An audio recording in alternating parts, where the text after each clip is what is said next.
for Jonathan Taylor. There he goes again. 50, 40, down the far sideline. He might do it again. 10, 5, touchdown. INDY. The Eastern Conference Championship has been captured by the Indiana Pacers. Daly throws a quest. He wins the 110th running of the Indianapolis 500-mile race. This is the Fan Morning Show with Kevin Bowen and James Boyd. Ask and you, oh boy, I'm getting choked up just hearing that. Ask and you shall receive. How about that, Mark Dykton? Took a little doing, but we got it done. Good thing Mark James doesn't have my voice, right? When he's calling lap 200 there of the 110th running of the Indianapolis 500. A little new show intro right there with the great call from Sunday. And again, what is one of the best finishes, I would say, in sports history, let alone marquee sporting events. Love hearing that. Mark Dykton, thank you for that. Speaking of that very call, we'll have Doug Boles joining us coming up at 9 o'clock. He joined us every Friday here in the month of May, and we'll put a bow tie on it all as I assume he, along with many, head up to Detroit today as IndyCar, no rest for the weary there as they are up in Detroit Gateway coming up next week. Good Thursday morning to you, boys. Good morning, brother. We had a pretty newsy day over at the Colts facility yesterday, I would say. Yeah, it was our first 11-on-11 viewing there for the Colts here in the offseason program, so we'll get to a lot of that, whether it's Daniel Jones or Anthony Richardson or Riley Leonard. That will certainly be a big focus. We'll get Game 6 of the Western Conference Finals tonight. We will see if the Oklahoma City Thunder can go on the road to close it out. They're actually a 3.5-point underdog here in Game 6. If you're looking for local action, you're going to need to brew a little bit of the coffee today. It is a 10 o'clock tip for the Indiana Fever tonight. They are a slight favorite over the Golden State Valkyries. Do you guys think we have an NIL problem when it comes to younger athletes? Can I ask where this question is stemming from? Well, just that basic question. Do you think we have an NIL problem with younger athletes? I don't think so. I think we're getting there, though. Yeah, I think you've seen a lot of college coaches leave now or get burned out with the whole, well, this isn't just about recruiting anymore. This is throwing how much money at top guys we can get, and I don't think they're exactly signing up for that anymore. Yeah, I was pretty struck by Kurt Cignetti's words in regards to that yesterday. If we have a chance, maybe, Mark, we can get to that audio today. He was pretty clear and adamant about a college issue. Obviously, we saw high school-wise, the IHSAA being one of the final states really to pass their version, and they try to adhere to the name, image, likeness acronym here, but that sounds good in theory, in my opinion. We'll see how it is executed. So I am certainly with Mark. I think it is definitely trending in that direction, and I'd argue tonight we also have maybe the biggest NIL problem of them all. Do you guys know what sporting event is tonight? I would not know. You're going to tell me something that's ridiculous. 8 o'clock tonight. $50,000 to the winner. Is it the spelling bee? The Scripps Spelling Bee.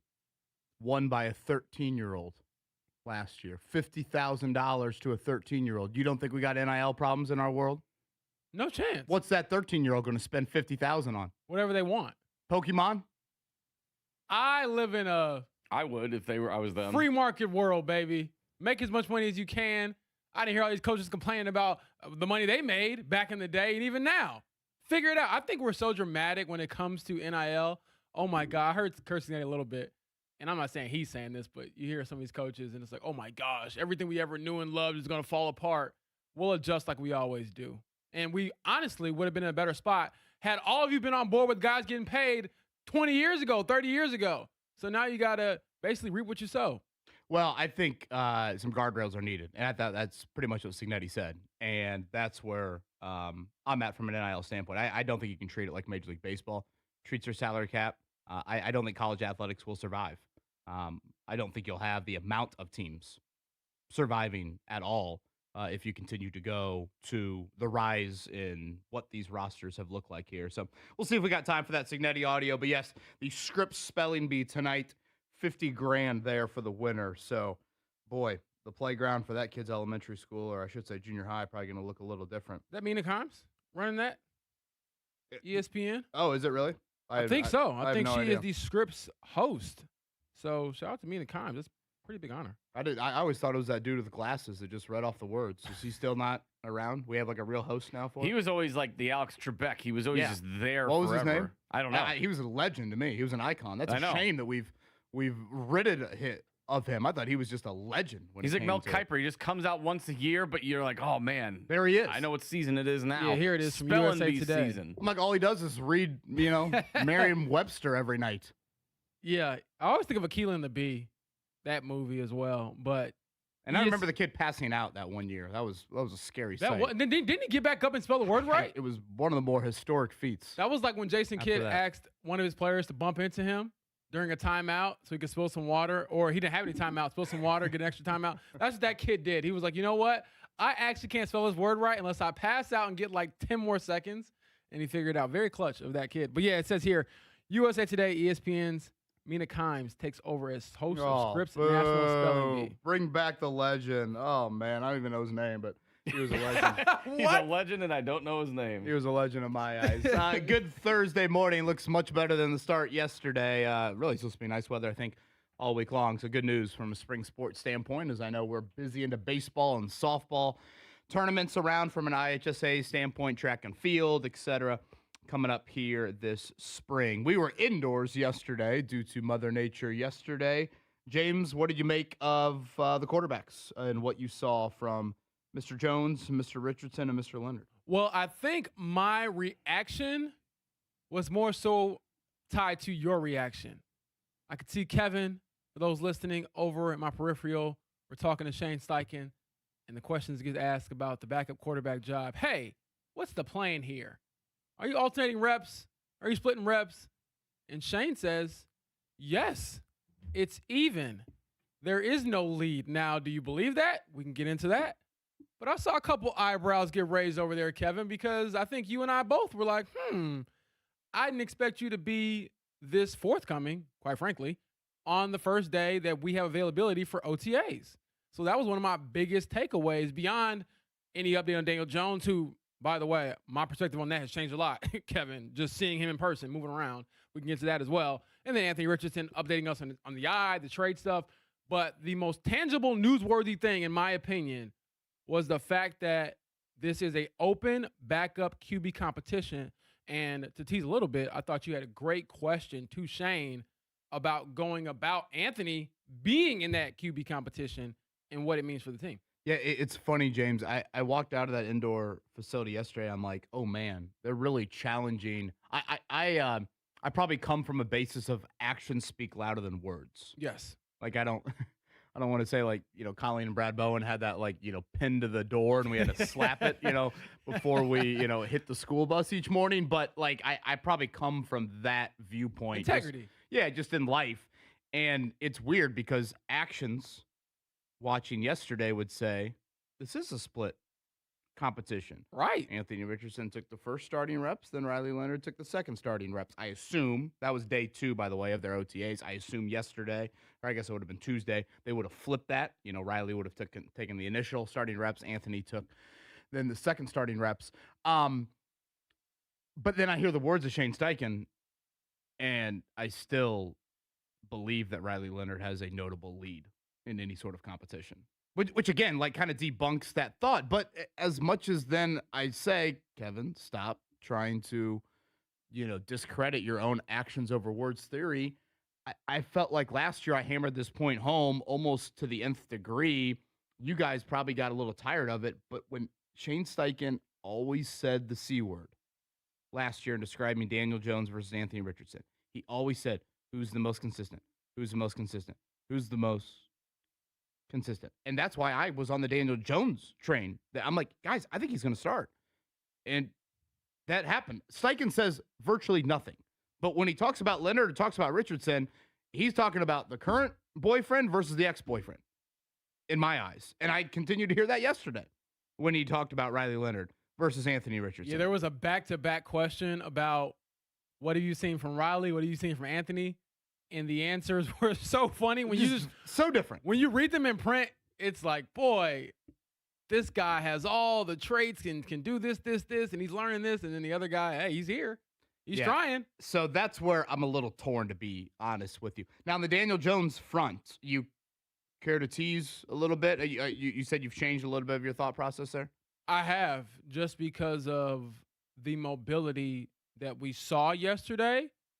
And I will say this for those listening, stick around, because for me, what I saw was not necessarily football related. It was a little after practice, and I was thinking to myself, okay, I think I'm getting on board. The Colts did have 3 notable absences from their OTA session yesterday. We should note this is still the voluntary portion of the offseason program. The only mandatory period, and this goes for all 32 teams, the only mandatory period here in the spring is their mini camp. That's June 9th through the 11th. So we'll bring you up to date on that. They will have a joint practice coming up at Grand Park. Reminder, this is the final year at Grand Park for the foreseeable future, maybe ever. So we'll alert you of that as well. Is the best athlete in all of sports right now Shohei Ohtani? Like, is he the best player at his sport? He might be. I'm trying to think of the NBA. NBA, the gap is closer between who the best player in the world is. WNBA, maybe Asia Wilson is just better than everybody else. I might have to give her that, but his ability to go both ways is I mean, last pretty night impressive. he has a leadoff home run and he throws 6 innings of no-hit baseball. It wasn't this after he got got hit by in a pitch the I was gonna previous say, night. yeah, he got hit. Like, all of a sudden, I see it last night. They're like, Ohtani, home run. I'm like, wait, he's playing tonight? He just got, I would assume that I just figured he either A, wouldn't play, or B, wouldn't hit or pitch. And he's doing both, and he hits a leadoff home run and throws 6 innings and no-hit ball. He's built different. Oh, Yeah, my gosh. I think Shohei, Wemby, there's a few athletes like that. Shohei has arrived, but that's the guy you make in the video game. And he's doing that in real life. Yeah, he's one you are taking out your wallet and saying, here you go. Yes. And there's just not many, I think, like that in today's day and age, let alone in the game of baseball. I just don't think you say that about a lot of individual baseball players very often. Speaking of the diamond, Mark Dykton, relief. And it didn't have to, it wasn't stressful either. It was nice. Against Paul Skeens? No, I was that? just saying he's on tonight. Okay, I all right. got my days mixed up. I He's saw on the the mound score tomorrow. and I was like, oh my gosh. It can. They did it. Not the Kurt Signetti audio I was referencing, but The streak is over. It's over. Now who has the longest losing streak in the NL Central? The St. Louis Cardinals. Stick it, Redbird fans. was that Boog Shambi on that last audio call? No, there? that was WWE. The Undertaker losing his streak at WrestleMania. Which, Mark, in our fandom world, we can agree on that. Boog Shambi's phenomenal. We can agree on the Cardinals losing. That's Oh, one yeah. thing. The Cardinals suck. By the way, So are fans. are the White Sox good? They're very good. 15 runs last night? Mm-hmm. Jeez. Murakami, Yeah. rookie sensation, 20 home runs. He's incredible. Saw the first in the AL, right? They are, yeah. Yeah, taking it to the Twins, their arch rivals. They're doing some good work Well, over me there. as the diehard lifelong fan, I'm so impressed. Get on board. Get over there and get yourself a milkshake over there Yeah, James over here. at the rate. Looking at the AAA roster of the White Sox and who they could potentially call up later. You know what I was thinking, though? I had a chance to witness a Joey Erickson in the wild. That is a truly nutty baseball fan. Because He's a disturbed individual, is no, what you're saying? because Mark, he can be mid-question with somebody in a press conference or something, or like he's mid-story writing, and the Brewers game is on his phone. Oh, yeah, always. And you know this, KB. Joel's a pretty fast writer. He'll crank out a story. It'll be clean. It'll be good. And all the while, he's checking to see who's on deck. So, impressive stuff. I mean, we talk about athletes, but I Joel feel, is pretty good at, being a two-sport athlete himself. Yeah, I just feel bad so many times. He'll meet me with a Brewers combo, and I just can't meet him anywhere near the level that he's going. He's starting to get like that with the Spurs, where I strike up a conversation about Wemby, and then he dives off into lineup changes and plus I'm minus, and I was like, brother, I'm sorry. Mark, I go back to the Kyle Larson combo. Remember when Kyle Larson compared driving an Indy car to like trig Mhm. and driving a NASCAR to like algebra? Yeah. I'd have failed both, by the way. Well, sure.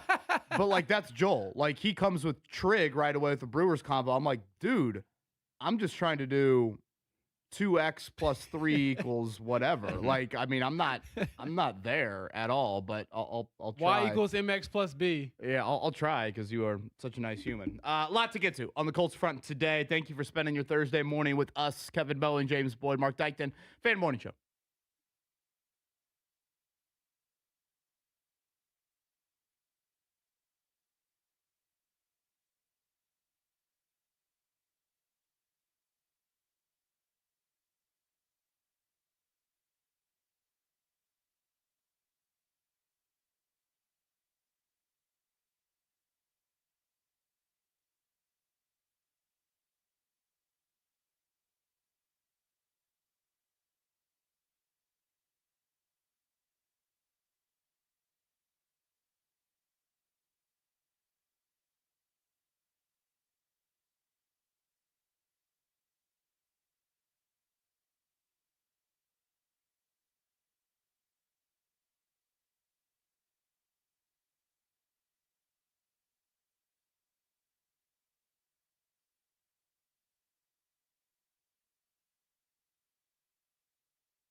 The Morning Checkdown on 93.5 and 107.5 The Fan.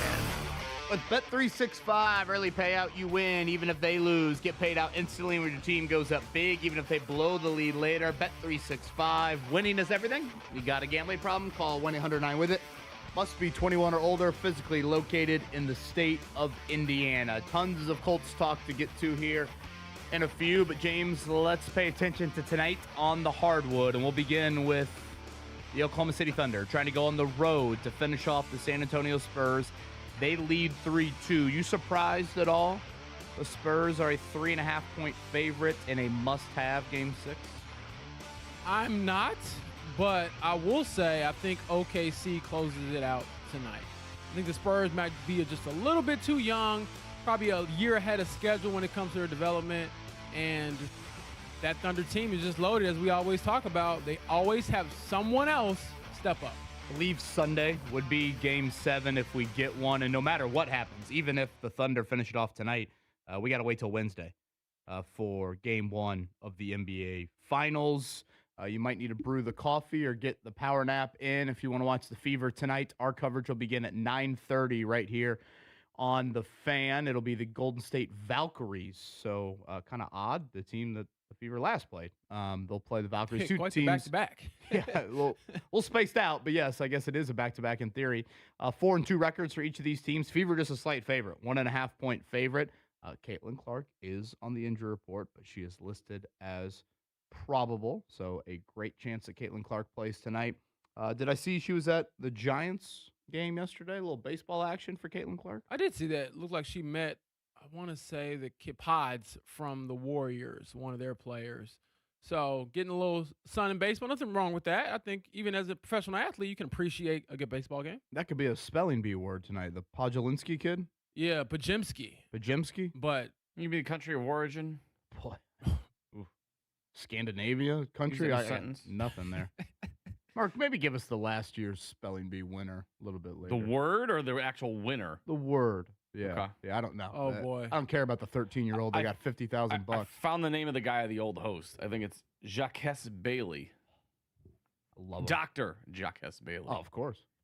Of course. yeah, with a Many name like that, degrees. you have to have. I can the see his doctor glasses right now. He inspired me to get glasses. It says he was the 1980 Scripps National Spelling Bee. So he was kind of like a Ken Jennings. Oh, he's a where he- past winner? Yeah. Oh, this is even better. So he So it won sounds the like show, and then he came back A to host. lifer in the sport, giving right. back to the sport that gave so much to him. Only 60 years old, too. So he must have got pushed out or something because he still had some run in him. Or maybe he was just like, you know what? I don't want to work anymore. Which, hey, if you got options at that age, I can't hate on that. You'll be waiting for Mina Kimes as she takes to the stage tonight there.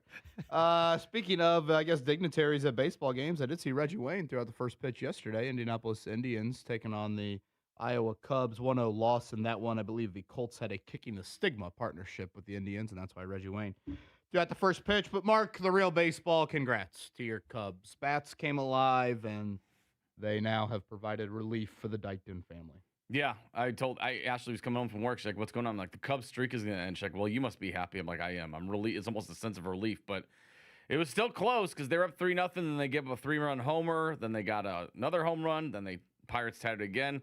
It took until the 7th inning when they scored 6 runs to put it away. Not to get too deep in the weeds of your relationship, but do you feel like your partner meets you when you share that sporting relief that you shared with her? I think like, so. Do you think she understands what that means, or do you think she simply just says it to you to move on? If she didn't, then I think she got reality smacked in the face when the Bears beat the Packers in the playoffs, and I let out like a guttural yell in our neighborhood at like 11:30 at night. See, So, Maddie we is have neighbors that are probably sleeping. Like they know the Pack. I yelled "Packers suck," and then it echoed through the Brownsburg community. See, Maddie is super supportive of my Notre Dame fandom. I really, really do genuinely appreciate that about her. But at times, I feel like when I share some of those things, I don't know if it's really met with the same vigor that I am sharing it. Well, she would expect you to like have that much appreciation for like if she's sharing you like reality TV. Like, can you believe this Real Housewife Right. did What this? is her thing that you have to Touche. kind of Yeah. reciprocate? Right, Is yeah. it reality TV? Well, KB? yeah, a lot of that Mormon Housewives we watched Oh, for yeah. a while there. See, that's a true test of love right there. Yeah. I haven't Which- gotten to that In point in more my ways life. than one. I was going to say, great eye candy, if I must say so. I thought Makes they me were wanna warm and plan a wide. trip They're to supposed to be Utah. covered up or something. Well, trust me, there's not much Oh, covered well, up. the in rules this have one. changed quite a bit. The rule, yes, the rule. Now I can see why that Jimmer Fredette teammate Brendan Davies had a little fun that one I'm still time. mad about that. Oh my gosh! Talk about messing the- up the NCAA tournament. By the way, I'm looking up the 2025 winning word for the spelling bee. I don't know if I'm going to be able to pronounce it or say it Oh, properly. we're Well, doomed. you- Boys, we're doomed. It's We got insane. 2.5 hours left of the show. It's insane. Figure out how to. Type it in on I your dialed phone. it up, and Christian behind me goes, "Whoa!" Type it in your phone, Mark, and then just ask Google to say it out loud for you. Call up the doctor. See if he's got a phone number here. I'm sure he's awake at this Excuse hour me, Mr. Bailey. of Got the a morning. question for you. James, follow me here. The Pacers don't have a draft pick yet. They're having draft workouts. Yes, I think a lot of these guys will be late second rounders or undrafted dudes. So are you looking at somebody to add to your summer league roster or just get into your building and possibly add to your G League affiliate, something like that is my thinking. I know Tucker DeVries probably was the biggest local name that I saw on the list of forthcoming tryouts. Tucker DeVries in the NBA. I don't think he's going to be an NBA player, but I think that he will. They do this every year, Okay, KB. okay. Don't All right, act all like right, you all don't know how this goes. I mean, Well, anybody and that's local, they usually get a little local day. I was gonna say, I'm glad you brought that up. They do the local thing Yeah, a lot. which they- I respect. Yeah, and on here you have Pete Suter, local as Yep. well. So again, Namani Burnett, Michigan, Tucker DeVries, Sam Hoiberg from Nebraska, Fred's son, Emmanuel Sharp, played very well at Houston over the years. Seth Trimble was in college seemingly forever, North Carolina. So a lot of guards, a couple forwards there. Draft workouts will have another workout tomorrow. But It yeah, did make me sad though, because I think Stephen Holder pointed it out yesterday. He was like, "Oh, here's the email for the list of people who are going to try out for basically the draft." And and the Noblesville boom. yeah, but it wasn't, AJ DeBanza, Darren Peterson, Cameron Boozer, those names, Caleb Wilson. Ugh, still mad. Twist that knife a little bit there. Detroit for IndyCar coming up 12:30. Green flag on Sunday. Kyle Kirkwood, your previous champ. Indy 500 winners have not had great success in that immediate week after. So again, Doug Boles going to join us coming up at 9 o'clock for that. James Boyd has a thought on Daniel Jones. I think an encouraging thought. So we'll get that coming up on the other side, and what to make of Riley Leonard and Anthony Richardson seemingly having a real quarterback 2 competition here this spring. We'll hit on all of it coming up on the other side. Let's get a little weather update for Amber Hardwick, Fox 59. After areas of fog this morning, we're going to see plenty of sunshine today, turning warmer and less humid with a high near 82 degrees. Tonight, mostly clear and cooler, with lows dropping into the mid-50s. I'm Fox 59 meteorologist Amber Hardwick for The Fan.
Show with Kevin Bowen and James Boyd.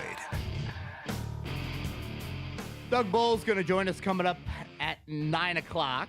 So we'll put a bow tie on what was the epic 110th running of the Indianapolis 500 with Doug. They're off to Detroit coming up in earnest today. Get cars on the track, downtown streets of Detroit there, and no longer out on Belle Isle. So we'll do that here coming up with Doug at 9. Busy day over at Colts yesterday. Again, our first 11-on-11 viewing of the 2026 Colts football team. Just to remind everybody, still no full pads, and this is the voluntary part of the offseason. The Colts did have, I would say, several notable absences we can get to, but the quarterbacks were there, and the quarterbacks were participating, James Boyd. That included Daniel Jones. He did all of the individual work. That includes throwing to wideouts in routes versus air. Once the Colts got into 7-on-7 and 11-on-11, Jones did not participate. Shane Steichen did leave the door open that he could do some 7-on-7 work potentially next week. I'd assume no 11-on-11 here in the spring. But just your overall thoughts from watching number 17 operate, what is he, 5.5 months removed from the Achilles? Yeah, closing in on 6 months. I think 6 months will be around June 8th or 9th. So that is pretty remarkable to see what he was doing yesterday. And to add to what you're talking about in the individual drills, he also did a couple of rollouts, KB, and kind of play action passes. And for those listening, that basically means he was running on the move before throwing the ball, which certainly piqued my interest. And you had an interesting interaction with him about the confidence he has in himself to play in week one and why. So, Mark, if you got that ready to go, here is Daniel Jones basically answering your question about why he or if he thinks that week one was ever in doubt, and then why he thinks it shouldn't really be in doubt for him. No, it hadn't. Why? Why are you so bullish? I mean, 9 months, 10 months is pretty quick. Yeah, I mean, I understand the process. I think, you gotta hit all your marks, and I understand that. I think I have a lot of trust and faith in doctors and the trainers we have here, our PT staff, and a lot of trust in myself to do the work and put myself in a position to play, and that's certainly been my goal all along. Yeah, that to me was pretty forceful. And honestly, KB, I always laugh when I go back and listen to Daniel Jones and his audio from any press conference, because he gives a lot of, this is great for team building, this is great for team morale, team chemistry, answers that I won't say they're scripted, but he knows how to work the media. He went through it in New York. But every time we asked about the Achilles in week one, there really wasn't a lot of fluff around that to dress it up. The answers we got were, no, it never crossed my mind that I wouldn't be ready for week one. Again, a few minutes later, hey, week one, is that your goal? Absolutely. And that was as flat as that. There is no workaround. There was no fluff. And I think that kind of reveals why I'm more on board. And then to kind of put a button on this tease I've been throwing out there for you guys listening, one of my biggest takeaways wasn't even the football part of it. We were at the end of practice, Kevin, and you were there. We're waiting for different players to come off the field, whether it's Daniel Jones, Anthony Richardson. We talked to Justin Wally as well, give an update on his ACL. But as we're waiting, we're watching Daniel Jones. And I remember looking at him in the corner, and I'm trying to stake out where I'm going to be in our media scrum, because I'm not as tall as Kevin, so I need to be, positioned a little bit better to see and ask questions. And I turn around to ask, hey, by the way, where are we setting up? Okay, cool. I turn back around, and where I saw Daniel Jones, he wasn't there anymore. So I'm asking one of the Wish TV interns, where'd he go? I think her name is Jaslyn. I'm like, Jaslyn, where'd he go? And she turns and says, oh, he's down there. He ran down there. I was like, ran?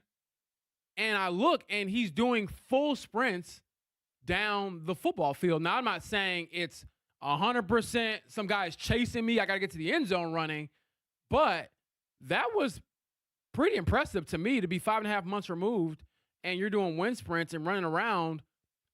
And if I'm looking at his gait, Kevin, there might be a little bit of hesitancy, a little bit of maybe not being 100%. But it was hard to tell that this guy what was it, roughly 170, 180 days ago, was writhing in pain in Jacksonville, having torn his right Achilles. That was remarkable. So all of that, in a nutshell, made me think, oh, he's definitely starting week 1. So I just had to see it myself. This is one thing you and I have differed on here over the last yes, month you were or on board two. sooner than me. But I think for me, Kevin, I just wanted to see physically how was he moving before I just believed all the talk, because it still would be, like you pointed out in your question, your follow-up, which I thought was great. Why? Because it is an aggressive timeline still. Jason Tatum was 10 months. Yeah. You're trying to do it in 9 months. Yeah, I mean, Tyrese Halliburton will be 16 months. Yeah. When it's all said and done for him. So, I guess my thoughts on Daniel Jones from yesterday was it just kind of confirmed maybe a lot of what I had previously thought. I think it's a good sign that he was doing some moves that were not stationary. I don't want to act like he was doing the full, gamut of moving in the pocket and, there were guys chasing him by any means, but he definitely did, to your point, some throws that were not just 3-step, boom, hitch, throw. There was some other stuff that he did do. And, it sounds like maybe some 7-on-7 coming up next week. But yeah, I think the first day of training camp, July 28th, 29th, whenever it is, I don't expect Daniel Jones to be on the physically unable to perform list. I assume he'll be doing 11-on-11 here in 2 months. Obviously he'll still have a red jersey on, and you'll probably try to want to control it as much as you can. And that's the big word for me right now, is the controlled movement. Tyrese Halliburton is so candid when it comes to describing where he's at Achilles-wise. Hell, you heard him on McAfee last night. Like, when he talks about where he's at from a rehab standpoint, Tyrese is like, the controlled movement, particularly when I have the ball on offense, I feel very good about. It's the uncontrolled, I have to play defense and you are dictating to me, where I don't feel as confident, where I am a little bit hesitant, where some of these playing interns for the Pacers are getting by me. And so for Daniel Jones, quarterback's not the same thing, but the question then becomes, what happens when the Ravens pass rush is getting after you? What happens when Trey Hendrickson, beats Jalen Travis off the edge? And how do you react to that? How did he tear his Achilles? It was an uncontrolled movement. It was plant at the back, and then he kind of was coming up to maybe scramble, it looked like. I don't really know exactly what he was thinking, but it wasn't just this basic 3-step, 5-step drop. Right. So I think that becomes the question. And I thought Daniel did offer a little bit of candor and saying, like, cutting harder is something that he still needs to kind of check off that box. I assume he's referencing some lateral cutting on that and not the straight line that you were referencing there. But I thought if you walked in the Colts indoor facility yesterday, watch those 4 quarterbacks operate the individual periods, and you had to say who's the one with the torn Achilles or rehabbing it, I don't think it would have been crystal clear that it was Daniel Jones. No, not at all. Now, again, once the team drill stopped, it became time for Anthony Richardson and Riley Leonard to take over. But yeah, all in all, I expect him to play week 1, and now it brings the questions that I'll continue to ask here in the next few months. When does he play again, and when is he himself? And if he's not himself, how do you possibly alter your offense to still make him effective? I think that's something we can get into as the games really start. Because for as great as he looked yesterday, in my opinion, KB, when it comes to these quarterbacks and really any athlete with the Achilles, I feel like it's always the second year post-operation where their full athleticism typically comes back or returns. Like, you're cleared to play medically, but you're not yourself until, in my eyes, a year later. So if he's compromised to a degree, like let's say he's healthy, he's cleared, but he's 80%, 85% of the typically mobile Jones, then how do you make sure, one, he can stay healthy as possible, but two, can still carve up a defense? Because a lot is riding on him, quite frankly, to have success this season. And really, if he doesn't have a successful season, that will determine your overall season. We got a lot to get to from Anthony Richardson and Riley Leonard. As much as James was surprised about Daniel Jones, I was probably a little bit more surprised by the Anthony Richardson. Can those eyebrows go any higher, KB? Situation and the amount of work that the Colts did give him, and it sounds like they will give him over the next few weeks, so I definitely want to get to that. 3 notable absences for me, James. And again, just to remind everybody, this is the voluntary part of the offseason program. It's not the most foreign thing in the world for, I would say in particular, notable players not to be in the building. Jonathan Taylor, who I think I might have saw, I don't want to go full TMZ. Did I see Jonathan Taylor might be a new dad? He is a new dad. And even prior to that, KB, I want to say we went through something like this maybe last year or the year before where he wasn't there for the first week of OTAs, but he was training down in Florida with Frank Gore or something. So he's a 3-time Pro Bowler coming off a 1,000-yard season. No one's really worried about JT. Congrats to the Taylors, if indeed that is true. That is true. New no baby. AI there. I think that's real baby. Nowadays, man, I got no idea. You could show me anything, and I'd probably believe you and also be met with skepticism. And then your 2 corners, Javarius Ward, who we've seen in and out. He was talking to the media last week in Indy, but it sounds like he's been a little in and out here in the spring. And Sauce Gardner. Neither of those starting corners present yesterday. So they joined the list of Alec Pierce, who was present but not participating as he recovers from ankle surgery, and DeForest Buckner, who, of course, had the neck surgery in the offseason. So, when you look at yesterday, I mean, that's 5, massive pieces to your 2026 football team. Some of them injury-related. Sounds like some of them a little bit more personal-related. Some want of to them... throw Jalen Travis in there? Did you mention him? Yeah, Jalen Travis, I guess, is the one that is a starter in theory, not obviously one of those 5 in terms of established vet. But yeah, Jalen Travis, and again, for those that maybe aren't totally up to speed with where the Colts are, that is your 4th-round pick from last year out of Princeton and Iowa State. He is thought to be the new right tackle with Braden Smith now in Houston. Shane Steichen had his injury lingo in full season form. What did he call it? A little back? He's got a little back, and I told you all he has a big back because he's 6'8". Is he the biggest dude ever to play for the Colts? He might be, but that's a Mike Chappell question. He would certainly know the answer to this. They had that 6'10 dude last year, but I don't know if he ever played a snap. Jalen Travis, what's he listed? 6'8", 340? I mean, I know he's 6'8", and he looks every bit at 340. Grover Stewart gave me a dap yesterday, and I got reminded how heavy-handed he is.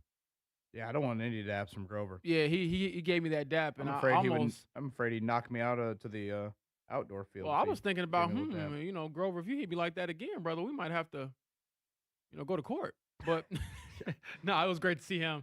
He's always nice. He was actually I'm gonna guess the lawyer for Grover maybe a little bit more accomplished a little than the better. lawyer for James Boyd here. 6'8", 339 for Jalen Travis. Yeah. So you're a pound off. You shorted my man a pound. Never ideal. I think when you have a player that is still young, I think he's a starter. I don't think it's much of a competition, to be honest with you. But Blake Freeland was your starting right tackle for the Colts yesterday. Couple position battles maybe we can get to a little bit later that kind of caught my eye from yesterday. And we should note with Taylor, with Sauce Gardner, with Mooney Ward, Shane Steichen, very adamant yesterday that when the mandatory minicamp gets here in 2 weeks, those 3 will be here. Yeah, he expects that. So that is a 3-day practice, usually the final practice, a bit abbreviated on that front. So, again, the Colts in OTA mode, we get to watch 1 here each week, and that would be this week and next. Next week, we watch on Monday. You think it make it special for you guys? Like, oh, the reporters are out today. We got to really make this one count.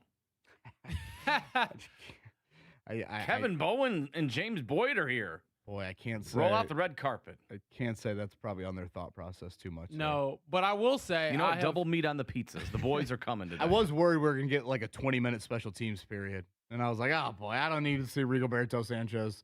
And what are you talking about? That's a kicking competition you got going on there. I don't. Is Spencer Schrader really kicking right now? I don't know. Yeah, save that for training camp. But no, I mean, again, we'll get to it here. But I was surprised by the amount of work that one Anthony Richardson did. I was surprised by the amount of work that we had to do. We got done, and I'm like, this was like we're in training camp already. Now we got to dissect 3 different, storylines and stuff like that. But I like it. Like I'm joking, but I do appreciate that more than not having information. Yeah, I like finally seeing some stuff. Now, honestly, one of the things I had to do was reconfigure my numbers. I'm like, that is true. Wait, number 11 now looks like that? Yeah. Number 44 is an undrafted linebacker out of Ole Miss. Yeah. It's like all these, 23 hasn't been given to anybody yet. Kenny Moore, of course. But, yeah, it just, that process of like reconfiguring some of these numbers in your head is surprising to me. I'm looking out there. I'm like, okay, 90, I think it was 98. Is that Arden Key? I'm like, okay, 98 is in the starting lineup. Like, I'm not used to 98 in a while here. Obviously, 98 used to be a pretty big number for this franchise with one Robert Mathis. But I'm like, oh, okay, so that's Arden Key. So, honestly, that's part of yesterday. And I enjoy Justin Wally on with JMV. I think he's a pretty good personality. Yeah, I almost feel like he got buried from all of the quarterback talk yesterday, but he is going to be a big part of this defense. And I thought he was going to be a big part of this defense last year, but I wrote in my story live on theathletic.com this morning about how he might be stepping into an even bigger role this year because you don't have the safety valve of Kenny Moore II being there in the slot. And I know you and I and others were asking him, how comfortable do you feel playing more inside versus outside and kind of manning that position? So, again, good-spirited dude. And also, in addition to him, it was good to see Hunter Wohler out there. I think he was a bit more of a question for me than Justin Wally just because of the Liz Frank injury. And it, in theory, I haven't been through any of these injuries, but the recovery for that injury seems to be a little bit more difficult than an ACL. Feet can be a little weird, but he was out there. I know that was kind of a question coming into it, but he was moving pretty good in some of the team periods as well. So that was a good sign. I would list him on the positive surprise list for me. And again, just to remind everybody, 7th round pick out of Wisconsin last year, tremendous offseason. He was balling in Baltimore. As much as I think we noticed him, I would say in the coaching staff's eyes, they even were more impressed. I think he picked off Lamar Jackson last year in their joint practice. He was playing good. Hurt in the preseason game. I forget who Green Bay. It was a Green Bay here at Lucas Oil Stadium. So a lot to get to on that front. I was waiting for that there. Mark Dykton, just a new man today. A changed man right now. The tides have turned. Woke up an hour early. Eggs, bacon. He had the Dykton household just ready to go. The Cubs have won. All is right in the Dykton household. Actually was able to wear a Cubs shirt again today because I was like, I'm not wearing one until they win again. We're putting a ban on this. No, well, Paul Skeens have something to say about that. Well, that's today. why I wore it today because I'm like, I don't know if I'll wear it tomorrow because Skeens is on the mound tonight. So fair enough. We shall see. James, did you ever cover Paris Campbell with the Colts? I did. I had a chance to really get to know Paris. And fun fact, I played pickup basketball with Paris right after he signed with the Giants. St. Vincent St. Mary's guy, right? The Colts. LeBron James. He's from Akron. So I remember going to a basketball run in Westfield, and he was there. And it was good to talk to him. He was very excited about his NFL future with the Giants. He was telling me, if I could just stay healthy for 1 year. Because he kind of had a decent season his last year in Indy. Yeah, he had a nice contract year. I mean, obviously injuries defined his first 3 seasons. He took like a 1-year deal with the Giants and was like, if I can go here. And that was right after, actually, it was 2022. It was right after Daniel Jones and Brian Dable had led the Giants to the playoffs. And at that time, Brian Dable was looked at as, man, this offensive genius. They're rolling in New York. I'm going to go over there. I'm going to have a good season. I'm going to get paid. But unfortunately, as I'm sure you're going to get to, KB, some news yesterday for Paris Campbell. Yeah, on the retirement list, age of 28 for him. He kind of did the NFC East tour after his time here with the Colts. You mentioned the Giants, Eagles, Cowboys, obviously Nick Sirianni. Yeah, got a Super Bowl ring out of it. Of that Eagles connection there. But, yeah, I mean, injuries define it. I think it was 15 games he played his first 3 years. 15 total games his first 3 years here in Indy. I'll never forget going to Ohio State IU. Boy, I feel like it was a season opener, like on a Thursday or Friday night, and Campbell his speed was on a different level. Number 21, I can still remember that, going down the sideline, and that was, obviously those loaded Ohio State teams there. And the Colts took him in the second round, and they were high. I mean, Frank Reich was always very, very high on the speed and post-catch ability of Paris Campbell, but, yeah, outside of that final year of his rookie contract, just could never stay healthy there. So, yeah. Retiring at the age of great 28. dude though, man. Yeah, I was always a good dude. Yeah, a couple young kids. So does he live here permanently, or did he? I'm not sure if he lives here, but I know that he's also big into his faith, so I wouldn't be surprised if he goes down that path or starts up something that involves the youth and getting closer to God and things like that. So he was always a very gracious guy, even when things didn't go his way, which really showed your character because, as we kind of laid out, things didn't go his way often due to the injuries. Actions over words. Should I stick to that script? Shane Steichen certainly challenged it for me yesterday. We'll hit on that. That's in regards to Anthony Richardson and Riley Leonard and what they did do. A couple joint practice notes to get to as well. The Colts will have some activity at Grand Park coming up this year. They'll have 2 joint practices, one of them on the road, one of them up there in Westfield. So we'll alert you of that. And reminder, Doug Boles coming up in an hour. 93.5, 107.5. This is the Fan Morning Show. Kevin Bowen, James Boyd. A happy Mark Dykton here on a beautiful Thursday in Indy.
A whole lot about cars here in the month of May. How about the Andy Moore Group campus in Avon? 4 different brands out there.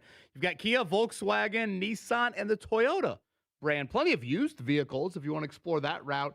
I was over there a couple weeks ago. They had over 200 used vehicles at that point and a ton of new models. I was chatting with their GM over there, Ben. He said the most new models they've had in over 3 years. Strong in the hybrid category, Camry, RAV4. If you want to explore that, the Toyota brand has got you covered there. Again, off of Rockville Road in Avon, Andy Moore Group campus, 4 different brands, Toyota, Nissan, Kia, Volkswagen. Head out to Rockville Road. You know it's always a place to be. Andy Moore Group campus in Avon.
This is the Fan Morning Show with Kevin Bowen and James Boyd.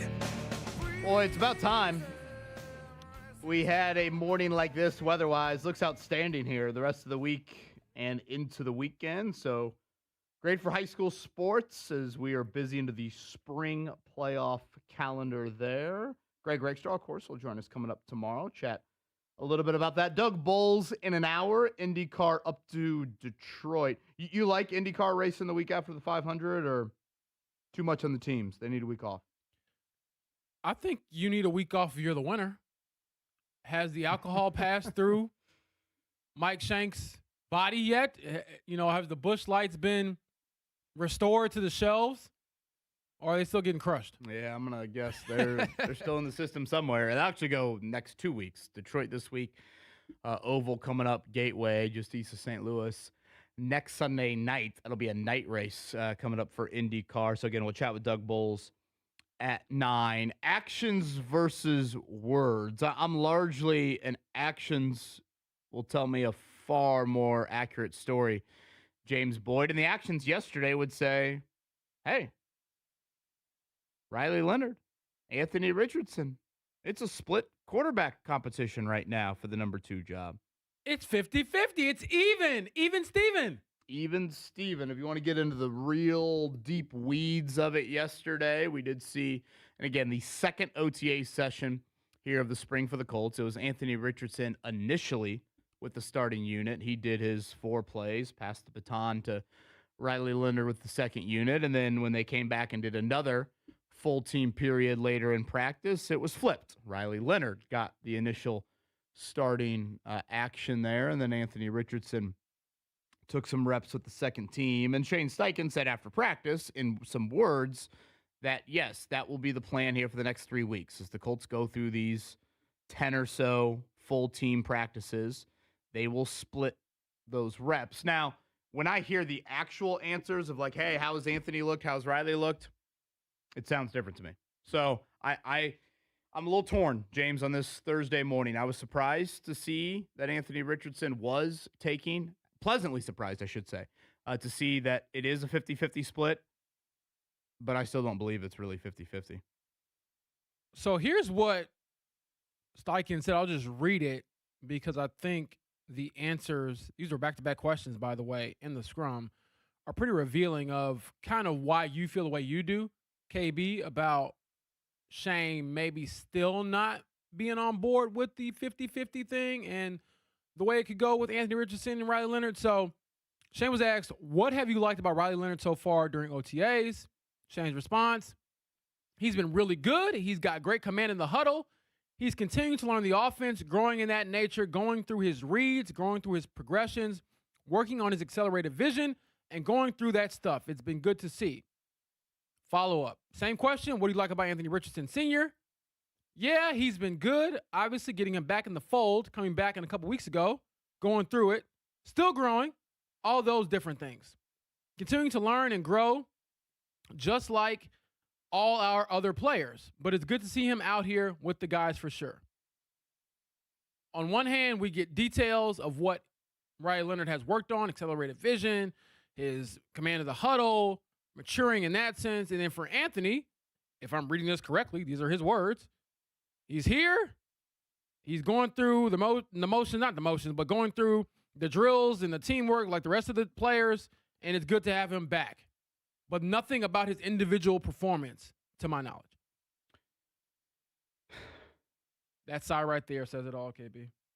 Now, again, Steichen says they will split these reps for the next 3 weeks.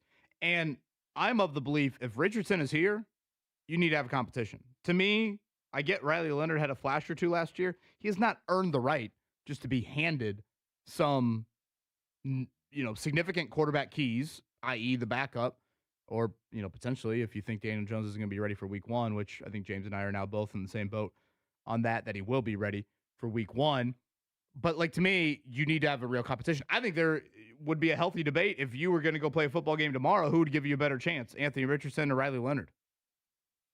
I think that is a real combo you could have there. So I'm totally fine with them having an actual competition. Now, I'm not sure if I totally believe that it's as real as they're making it sound. And there is part of me, James, that thinks this. Reps are precious. Practice reps are precious. Riley Leonard was a pretty accomplished college quarterback. Riley Leonard, by all accounts, is smart. Good leader. Can make some plays with his legs. Has good size. Helped lead a team to the national championship game. Shows good toughness. So why the hell did he fall to round 6 of the NFL draft? Because he needs growth. Because delivering from the pocket is a question. So, there is part of me that, if I'm Shane Steichen, and if I don't think Anthony Richardson has a place within my team, and if he has already requested a trade, and according to Shane yesterday, that trade request is still on the table, then why would I give reps to that guy if I don't view him as an actual part of our football team moving forward? I do think that's weird. And that's where there would be part of me if I were Steichen. Again, I think Richardson should compete with Leonard, to be clear. But if I am putting myself with Shane Steichen's thought process, and I think he is pretty much moved on, then wouldn't you have a little bit of an urge to say, hey, Anthony, I get you're here, but Riley needs to develop. He needs all these starting reps. I mean, this is an important time of the spring. I get it's not full pads, but it's not nothing. I would argue this is the time last year where Daniel Jones started to take the lead over Anthony Richardson. Remember, Richardson got hurt, only participated in 2 of these 9 practices. Daniel Jones got all those starting reps, and I think for a month and a half, when everybody went away, Shane Steichen thought to himself, I liked what I saw. And then it was further confirmed when AR failed to pick up that blitz right in the preseason game. What was it, Baltimore? And got his pinky dislocated because of what many described as a simple read. So, yeah, I hear you on all of that, KB. But I also thought that you had a pretty good question to kind of dig into the weeds, at least from Shane's perspective, on that. Christian, let's dial up the Shane one. Shane Steichen in regards to handling the reps. I get that maybe the Colts say it's not awkward with Anthony Richardson, but still, it's hard to ignore the elephant in the room. This was Shane Steichen yesterday in regards to the rep situation with Leonard and Richardson.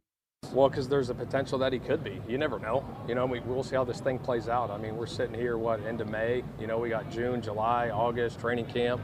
But if you're going to be here, everyone that's here is going to compete.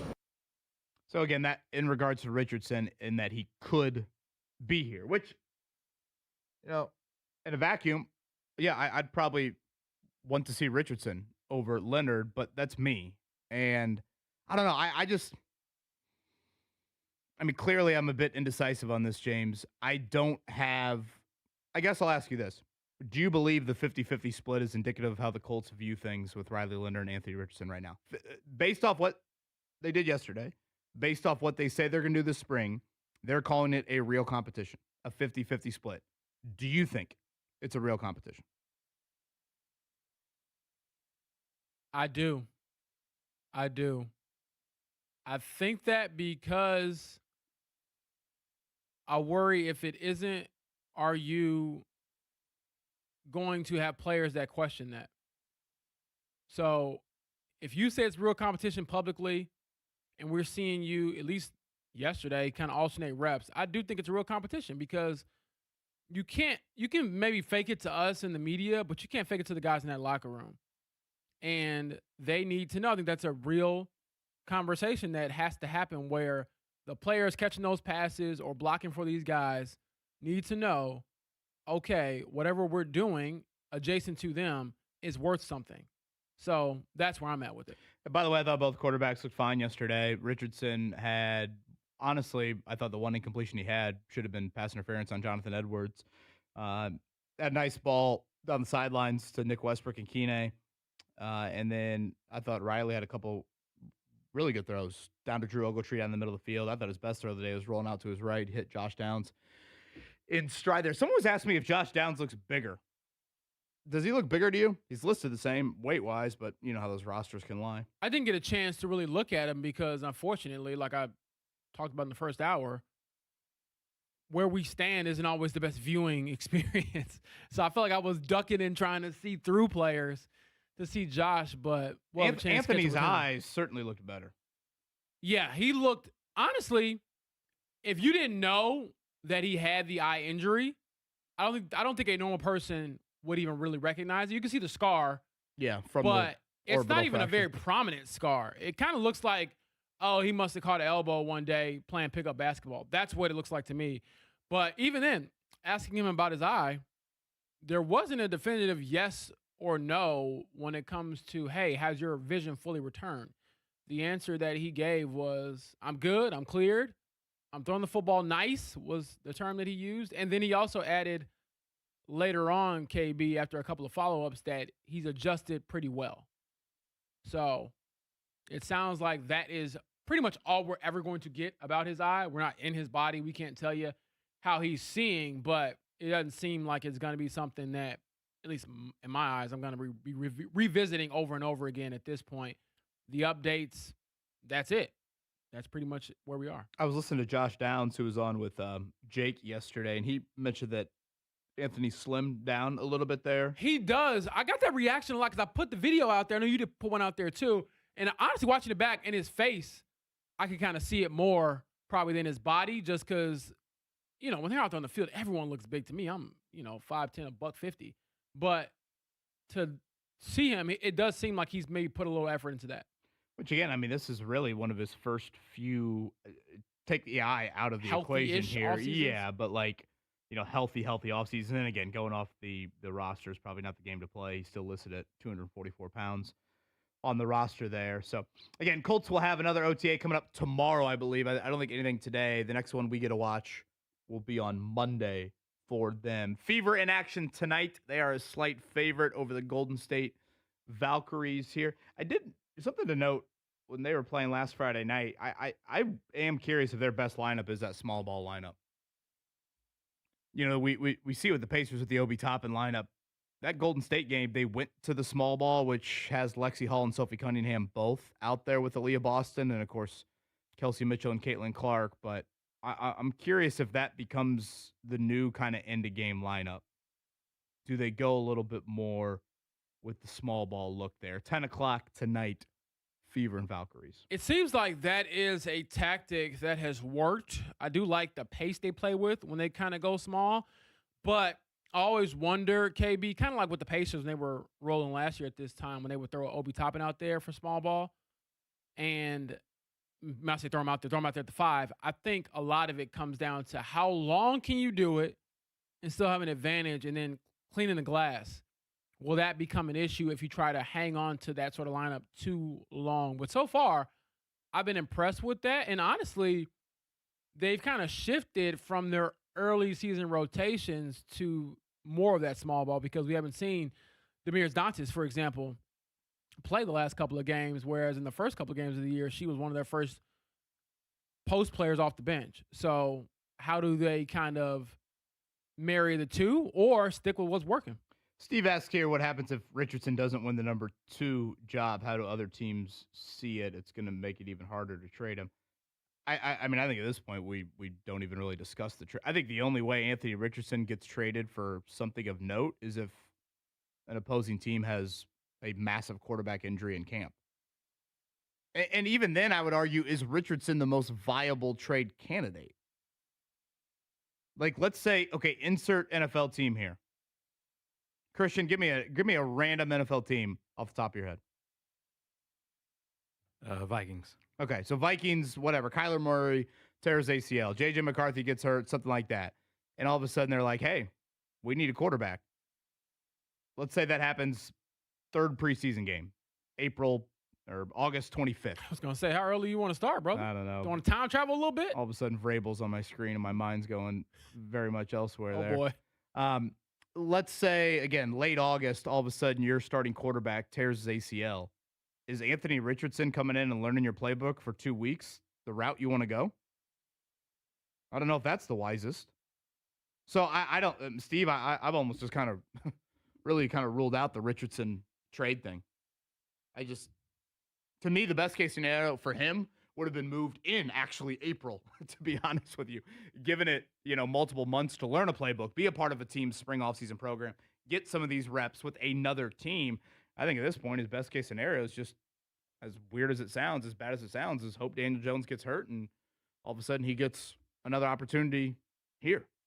And not to be rude about it, but history suggests that Daniel Jones won't make it through a full season healthy. He's only done that one time through his first 7 years, and now the 29-year-old turned 29 yesterday. KB was the only one who wished him a happy birthday or remembered to do so. What do you think? Do you think he partied last night? Do you think he got after it? Well, I think he thought about your kind words for about 2 hours after practice and was like, wow, that reporter really cared about me. You think he's getting on the golf course today? I don't know. Daniel Jones strikes me as the type who his birthday comes around and other people celebrate for him. So the mom, the significant other, whatever, dad, they're like, you know what, son, you're our 29. Let's celebrate for you. And he's just like, you want to go to hibachi tonight? I'm supposed to be watching film and rehabbing. That's what he gives me. You think he like cracks Frank the Tank in Old School? He forgot his birthday. I could totally see Daniel Jones forgetting his birthday. He cracks a smile when they sing to him, or no? Just stoic. I think he does. He's smiling because he gets a free piece of cake. It's funny. Speaking of good movie quotes here, this from Fitch. He goes, when Daniel Jones commented to your question, Kevin, about playing in week 1, it sounded like he was ready to go full Ricky Bobby. Yeah, you see, when I wake up in the morning, I piss excellence. It did kind of have that vibe. And James, I know you brought this up, but like when Daniel Jones was asked injury rehab related questions about being ready week 1, it was the cockiest he's ever sounded. It sounded like that one game last year when he walked off the field and told Evan Washburn it looked like you hadn't been paying attention. Yeah. Or something along those lines. I'm paraphrasing there. I forget which game it was. It was when the Colts were on that hot streak to start the year. But you very rarely, and you brought this up, I thought, really well, James, you very rarely get Daniel Jones swagger in front of cameras. Yeah. I thought you got a little bit of that yesterday it was a one-word answer. Do you expect to play week 1? Absolutely. There was no caveats. There was no caution. None of that. It was absolutely, and I thought a pretty detailed answer, when pressed a little further on that. So, again, we got multiple storylines right now with these Colts quarterbacks. Daniel Jones, week 1, at this point, I would say it would be a big surprise to me if he is not opposite Lamar Jackson, September 13th, Ravens, Colts, inside of Lucas Oil Stadium. I'd say that is that storyline. And then Richardson Leonard, we'll see. Tom's texting in here saying, hey, you're making way too much of this. If the Colts play tomorrow, Richardson would be the starting quarterback. No question, not even close. I would disagree with that. I don't think it's that obvious in the Colts' eyes. I don't think that at all. I think it should be Richardson, to be clear, but I don't think it's some slam dunk. And if you want to get really into the weeds with this, James, if you needed a quarterback for 1 week, I would argue Richardson's, I'm going to use the word gimmick. It's not the right word to use, but Richardson's running ability, I think, makes him the better option to go sneak a game on a random week than trying to rely on him for 2.5 months. Unfortunately, he's the car that you probably aren't taking on the family vacation. But if you're just trying to impress your buddies and go over to their house, pick up the girl for prom, you might bring that car out. Because for 1 week, his running ability can be quite the curveball to throw at an opposing team. Now, does it have staying power health-wise? Unfortunately, it doesn't, based off his NFL career. And he still has to throw the football, KB. That's the part But this man has won football games without throwing the football very often. 1 week, his running ability is such a weapon. Now, again, it's not sustainable for 17 weeks. Let me be very clear about that. He has to. If he ever gets an opportunity again to be a legit starter, he's got to grow as a passer. That's 1,000% true. Hell, I'm just stating the obvious with that. But if you're going to go do something and for 1 week, his little college element, the Saturday offense, we haven't really seen him and Jonathan Taylor a whole lot together. That Saturday offense, I do think, would be more. I get Riley Leonard has some run elements. I was going to say, well, why can't he do a little bit of that? Richardson's running is different than Leonard's running.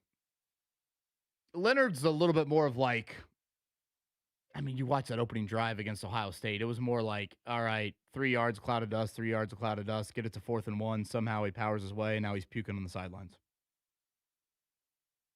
That's not sustainable He's for 4 quarters. He's a man's man. What do you mean? He gave his guts to get that first down. How dare you? Gosh, I was so happy at that point. And then I saw him. I see what you're saying, but. And then I saw him puking, and I was like, oh, boy. Yeah. A little dehydration there, perhaps, for Riley Leonard. But I hear what you're saying. And it is a fascinating thing to kind of track this offseason because now it's out there in the open and it's no longer a theory of ours from the horse's mouth. Now, do we believe him? That's a whole other thing. But the coach is saying this is open competition. And so far, well, we know they're flipping reps, and we'll see who can win. As AR said, let the best man win. We'll talk more about it with Nathan Brown from the Star. He was out there with us yesterday. We'll do that here in about 10. Doug Boles in 40. Christian, let's check it down. The Morning Checkdown on 93.5 and 107.5 The Fan. See Mark Dykton throwing elbows back there, telling Christian, move out of the way. I got the Cubs to talk about here on this morning checkdown. Boy. Unbelievable. We're talking some basketball first. We're trying to, make sure our other employees are up to date here. Yeah, the growing potential there of Christian means more than Mark Dykton's Cubs fandom. Let's start with the hoops tonight. The Western Conference, it could end tonight. It is the Oklahoma City Thunder, a road underdog. They're trying to clinch. 3.5-point underdog in this one. The Spurs have to win to stay alive. Do we get a Game 7 on Sunday? I don't think we get a Game 7 on Sunday. I would prefer one, but I think OKC closes it out tonight on the road in San Antonio because it feels like, to me, the Spurs are probably a year ahead of schedule, and OKC is still technically the old guard, even though they're very young themselves. Coming up tonight, speaking of basketball, it is the Fever. 10 o'clock, Valkyries. That is out in Golden State. So at Golden State tonight, at Portland on Saturday. 4-2 on the year. They've won 3 in a row. They are a slight favorite, 1.5 points. For those on injury report watch, Caitlin Clark is probable. So very good sign of her playing coming up tonight. All right, Mark Dykton, the mic is yours. I would love to talk about Shohei Ohtani. Hell, Caitlin Clark took in a Major League Baseball game out there with the San Francisco Giants, but congrats to your Cubs. The streak is over. Put a slashing on the Pirates last night. 10-4. Bats coming alive. Even the announcer's like, oh, yeah, they're starting to remember how to play again. We'll see what happens. They have Skeens on the mound. So can they make it 2 in a row? They have a daunting task today. Mr. Ohtani, leadoff homer, 6 innings of no-hit ball. I'd argue there's no athlete better at his sports or her sport in the world right now than Mr. Ohtani. Shout out to Reggie Wayne throwing out the first pitch over at Victory Field last night. Did we get a visual on that? Was it like 50 Cent at all, or was it smooth? I caught it. I thought it looked fairly good. Okay. But I need to watch again. Definitely not 50 Cent. Or who was the quarterback? Malik Willis? Didn't he have a rough one a few weeks ago? He did. But Reggie strikes me as the guy who probably was good at everything growing up. Yeah, I would agree on that. Pacers have got draft workouts. Looks like a heavy local angle. And James, you've mentioned this before, but kind of something the Pacers try to do. Tucker DeVries, Pete Suter among the draft workouts. And just to remind everybody, no draft pick at all. No second-round pick for the Pacers. So maybe they buy back into the second round. Maybe they are just trying to build a summer league. Maybe they're doing this for good PR, but nonetheless, here you go. A couple days of draft workouts. Yeah, the draft workouts look a lot different when you no longer have the top 4 pick. What a buzzkill. Today, tomorrow, the Pacers beginning those draft workouts. We're less than a month away for anybody that cares about the NBA draft.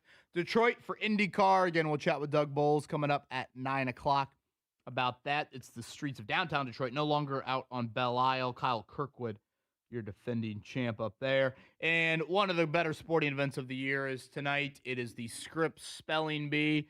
$50,000 goes to a young teenager. Chances are that gets immediately invested by the young teen.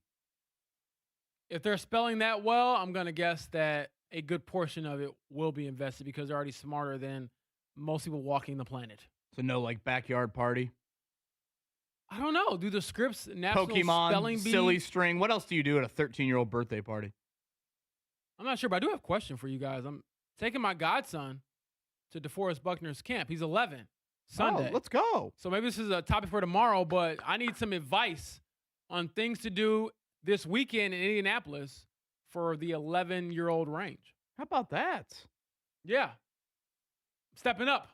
It's a very nice thing for you to do. Yeah, he always asks to come to work with me, and I'm like, I can't take you to an actual game, but this is as close as I can probably get you to one. And we'll be at the close facility. He'll see where we often work, KB, and it'll be fun. Well, honestly, I mean, I know that my kids are nowhere near 11 years old, but I think that outdoor at the Children's Museum is awesome, even for an 11-year-old. Okay. I'm taking suggestions. I'm taking calls.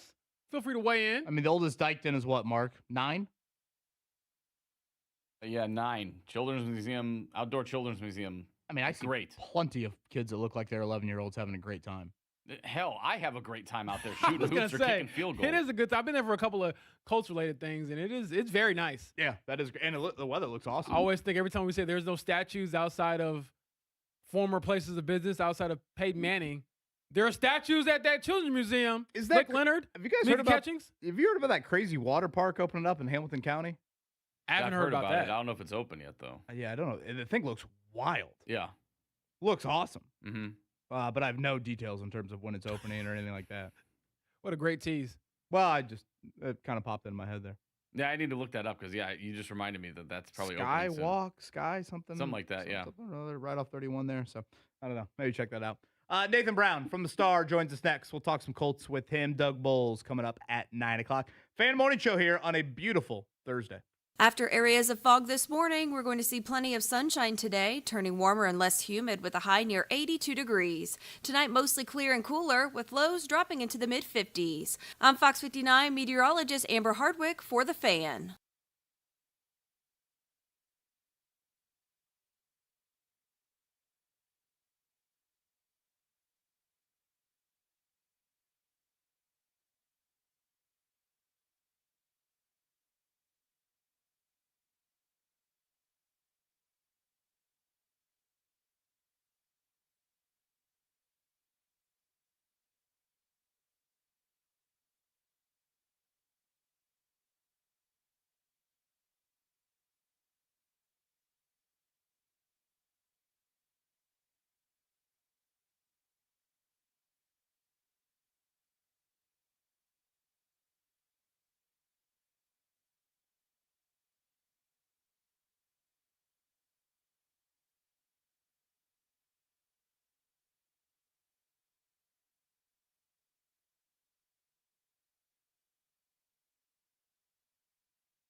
We grow hair, Indy. The We would be the great clinic up there on the northwest side, and it is in building number 2 at the Pyramids. Darren Andrews and his staff are ready to help you out today. They're actually one of just 2 clinics in the entire country that offer the Artist Robotic FUE hair procedure, which is what I got done. Good hair in the back. Robots then take that to the top and help you out there.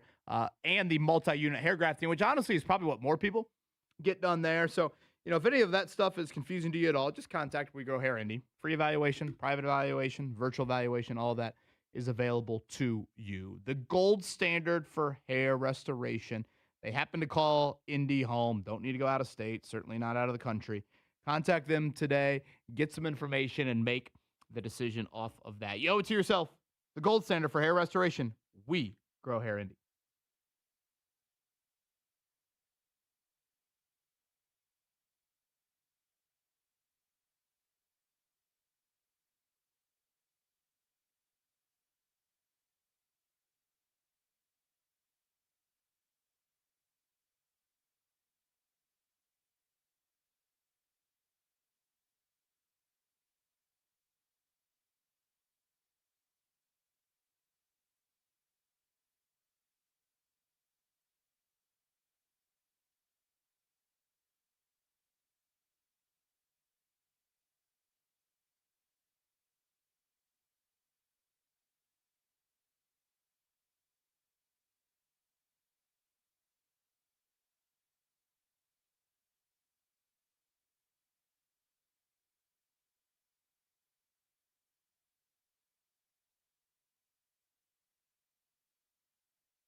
This is the Fan Morning Show with Kevin Bowen and James Boyd. Doug Boles in 30. Nathan Brown talking Colts going to join us here in just a minute. Shout out listener Brant reaching out here. Said final day of school here for his first grader Micah. Love me a little Micah Shrewsbury action. We're going to get things revived this year up in South Bend. And to his wife Christina, teacher, 11th year teaching there. So to all of our teachers, all of our young kids, I know the Dykton's rounded out school in the Brownsburg School District. Shout out to everybody out there. Glorious final. You want to talk about a great weather for field day? James Boyd, a big field day guy back in the day? Oh, I was a Hall of Famer. Oh, that was certainly not in tug of war. Well, no, not tug of war, but there's other ways to help the team. Kevin, okay? You were the last one in the relay race as well. Always, man, smoking kids. But no, this is a great time for a field day. Are you kidding me? Do kids still have that? Oh yeah. All right, yeah, I was just making sure. I know we're losing a couple recipes along the way, but we gotta make sure that's a staple. Last week, the kids brought the ribbons home and everything. Yeah, field day. Oh, okay. When we lose field day, we lose society. Okay. For good. I was gonna say you let Nora know if they try to take away her field day, Uncle JB's coming down to that school and we're having some choice words with these administrators. Yeah, field day with snow cones. She was loving it. Oh, see, I didn't have that. That is maybe the kids will be all right. That is glorious. Let's head to the Payless Liquors hotline. He was a busy man in this month of May, supporting the coverage over there. He didn't do much, but you know the Indianapolis 500, and he was watching Colts practice yesterday. He is Nathan Brown from the Star. What's up, Nathan? How we doing? I'm doing well, guys. Thanks for having me on. You bet. Thanks for making time for us. Let's start with Daniel Jones. James Boyd is in the camp of before yesterday, he was uncertain about week one. After yesterday, he thinks Daniel Jones will definitely be the week one starting quarterback. Where do you fall in the week one boat for Daniel Jones after watching him do some throwing yesterday? Yeah, I mean, we've heard all the positive talk, and I feel like yesterday we finally got to see for ourselves why the Colts feel so confident that Daniel will be out there. I would say I fall in the same camp as James now. I feel, we still have 2 months until training camp, a month and a half or so after that until the season starts. Feels like plenty of time to get Daniel ready. Still clearly not able to do everything. I'm sure the Colts are a little bit protective of that as well at this point, not feeling like he needs to be doing everything out there. But I feel like 3.5 months or whatever he has left should be enough time to get him game ready, given what we saw him able to do yesterday.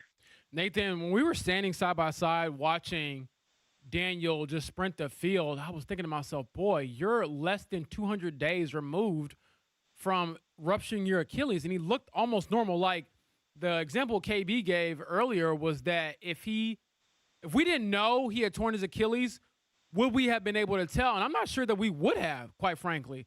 But to pivot a little bit away from Daniel and stick with the quarterback theme here, what was your reaction to Shane Steichen saying flatly and definitively, this is going to be an open QB competition behind Daniel Jones involving Anthony Richardson and Riley Leonard?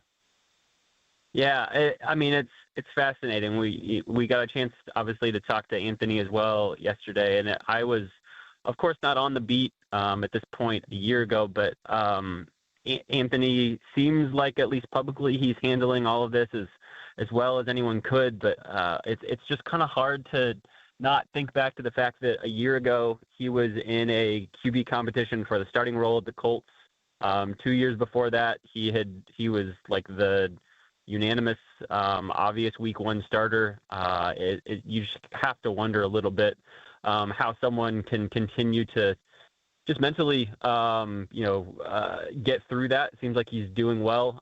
He's ready for the competition, sounds excited and motivated for it. But it does seem like the Colts have every intention of opening things up and giving Anthony and Riley a shot. You would assume just from their pedigree, Riley a 6th-rounder just in his 2nd year in the NFL, Anthony a former 1st-round pick with 15 starts under his belt, all of the physical attributes he has at his disposal. You would think that Anthony would be the favorite for that, but I don't know that we can necessarily say that that's a foregone conclusion.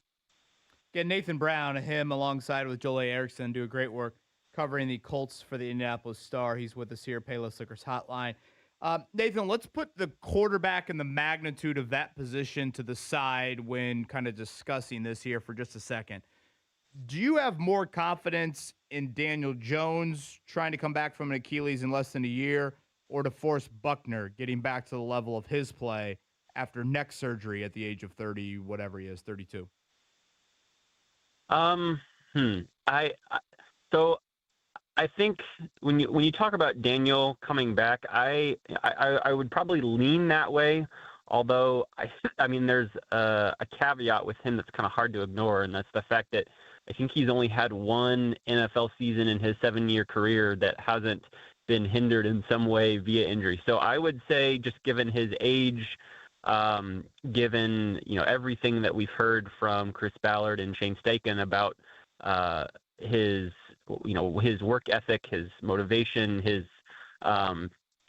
determinedness to get back, and everything that he's poured into this, I don't know that I have so much doubt in Daniel Jones's ability to work his way back from this injury, as much as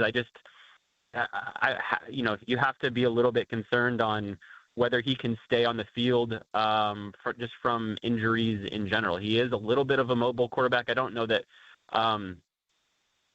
his desire to be mobile and work his way around in the pocket necessarily has caused too much of his injury history in the past, but that's just something that you have to be concerned a little bit about when you think about DeForest Buckner and that neck injury. I mean, that's something that I would imagine just is just kind of. I mean, your neck, your back, when you're taking the hits that he takes, when your strength and your power is so much a part of your game, that I would be a little bit more concerned about. He's had so many injury-free seasons, and the last ones have been a little tough for him.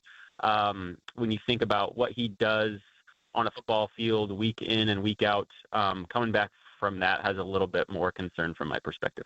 Nathan, I do want to shift gears. And again, you were on the motorsports beat for quite a while there over the Indy Star. You were out there at IMS this month covering things. And I believe you were also out there Monday when we saw Lando Norris make an appearance. Obviously, he being the F1 driver. We did not really get that storyline this year. I get Catherine Legge maybe counts a little bit, but certainly not the F1 element, or even more the prominent NASCAR driver trying to race in the 500. Do you think at all, given Lando Norris being with McLaren, you think at all that is a possibility down the road as a potential 500 storyline? I think it could be. I think the F1 schedule becomes the biggest hurdle to clear for that. We have seen some years where F1 and the 500 aren't running on the same weekend, but as Formula One has continued to tinker with their schedule, it does seem like, the latest change, for those that don't know, Monaco, the famous Grand Prix, kind of like their biggest race of the year, used to very frequently be the same weekend as the 500. And that only changed this year when Formula One has focused a little bit more on trying to make the schedule a little bit more eco-friendly, I guess I would say, to have the Miami Grand Prix in the first or second weekend of the month of May. And so instead of jetting back over across the Atlantic to go to Monaco and then coming back over a week or two later to then go to Canada, they have put those two races back to back on the calendar. And so that means that it's hard for me to imagine that the Canadian Grand Prix won't either fall during qualifying weekend for the 500 or the 500 itself. So that in its own right makes that a little difficult. I know we saw Fernando Alonso when he was racing for McLaren in 2017. He skipped Monaco to come and race in the 500, but that was a time where McLaren was at a completely different level of competitiveness.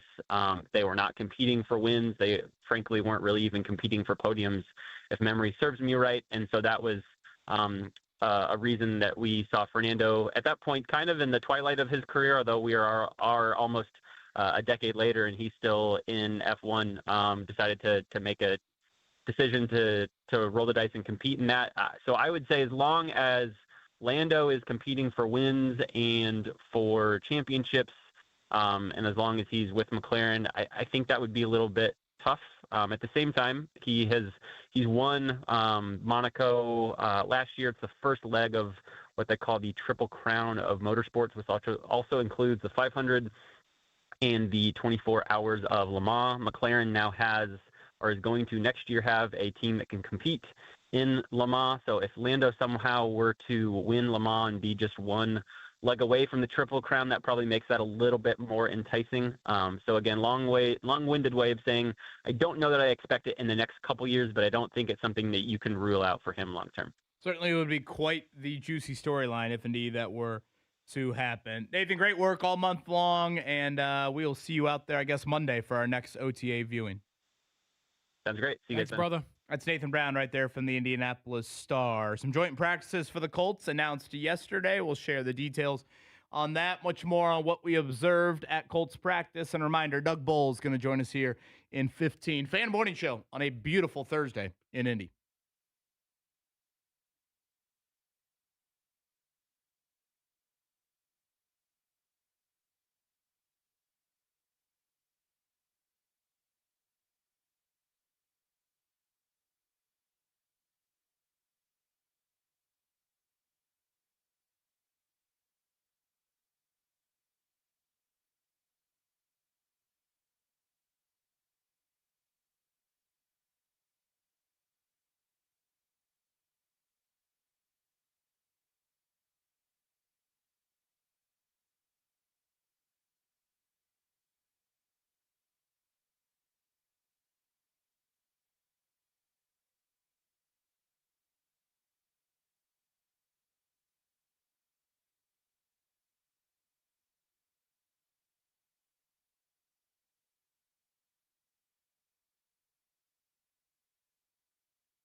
This is the Fan Morning Show with Kevin Bowen and James Boyd. Doug Boles going to join us here in about 10 minutes. Thanks for spending some of your Thursday morning with us. It is the Fan Morning Show. Appreciate Christian on the ones and twos as he has been observing Mark here over the last few days. We did get an announcement yesterday, James, of some joint practices for the Colts. So I think the thought is July 28th-ish, 29th-ish, something around there. They'll go to Grand Park for training camp. And again, this will be the final training camp. Unfortunately, maybe forever. I was going to say, you're a little sad Park. about it? I am. Yeah, I think Grand Park is an awesome opportunity for fans to get tremendous access to their football team in a super affordable manner. And I think going to an NFL game is insanely expensive. So, yeah, I think it's a big bummer. I'm with you on that. I mean, it's also cool from a show perspective because we get the chance to have a lot more on-site shows where we get a chance to interact with a lot of our listeners. Yeah, and that is cool, but I'm just speaking strictly from a fan standpoint. I think it's awesome access. I mean, hell, you're closer. If you sit in the front row at Lucas Oil Stadium, you're further away than the front row at Grand Park. That's true. I mean, you have... And also, whose kids am I going to smoke in the 40-yard dash now? I mean, come on now. So, yeah, I am bummed about that. But we will get the Atlanta Falcons here for a joint practice. Now, the Colts play the Falcons in a preseason game on August 22nd. That's at Lucas Oil Stadium. Typically, how they've done these joint practices in Westfield, and pretty much the Colts have done one every year with some team, they have those Wednesday and Thursday before the Saturday preseason game. So if you want to pencil in your calendar, my guess, and I'd caution the pencil aspect to it, nothing official on this, I would assume August 19th and 20th for the Falcons. They will go to New England the week prior for one joint practice. So just one with the Patriots, two with the Falcons. And again, the one with the Patriots is not at Grand Park. That will be up in Foxborough. So if you're looking ahead to a training camp schedule, and I get that you're probably juggling your kids going back to school and all of that, I'd assume end of July, 28th, 29th, probably a pretty consistent first 2 weeks up there. Then once they get to that week of August 10th, James, probably not a lot just because they're going to go to New England. Yeah. For 1 day of work. And then that last week of camp would be my assumption there. Joint practices the 19th and the 20th there.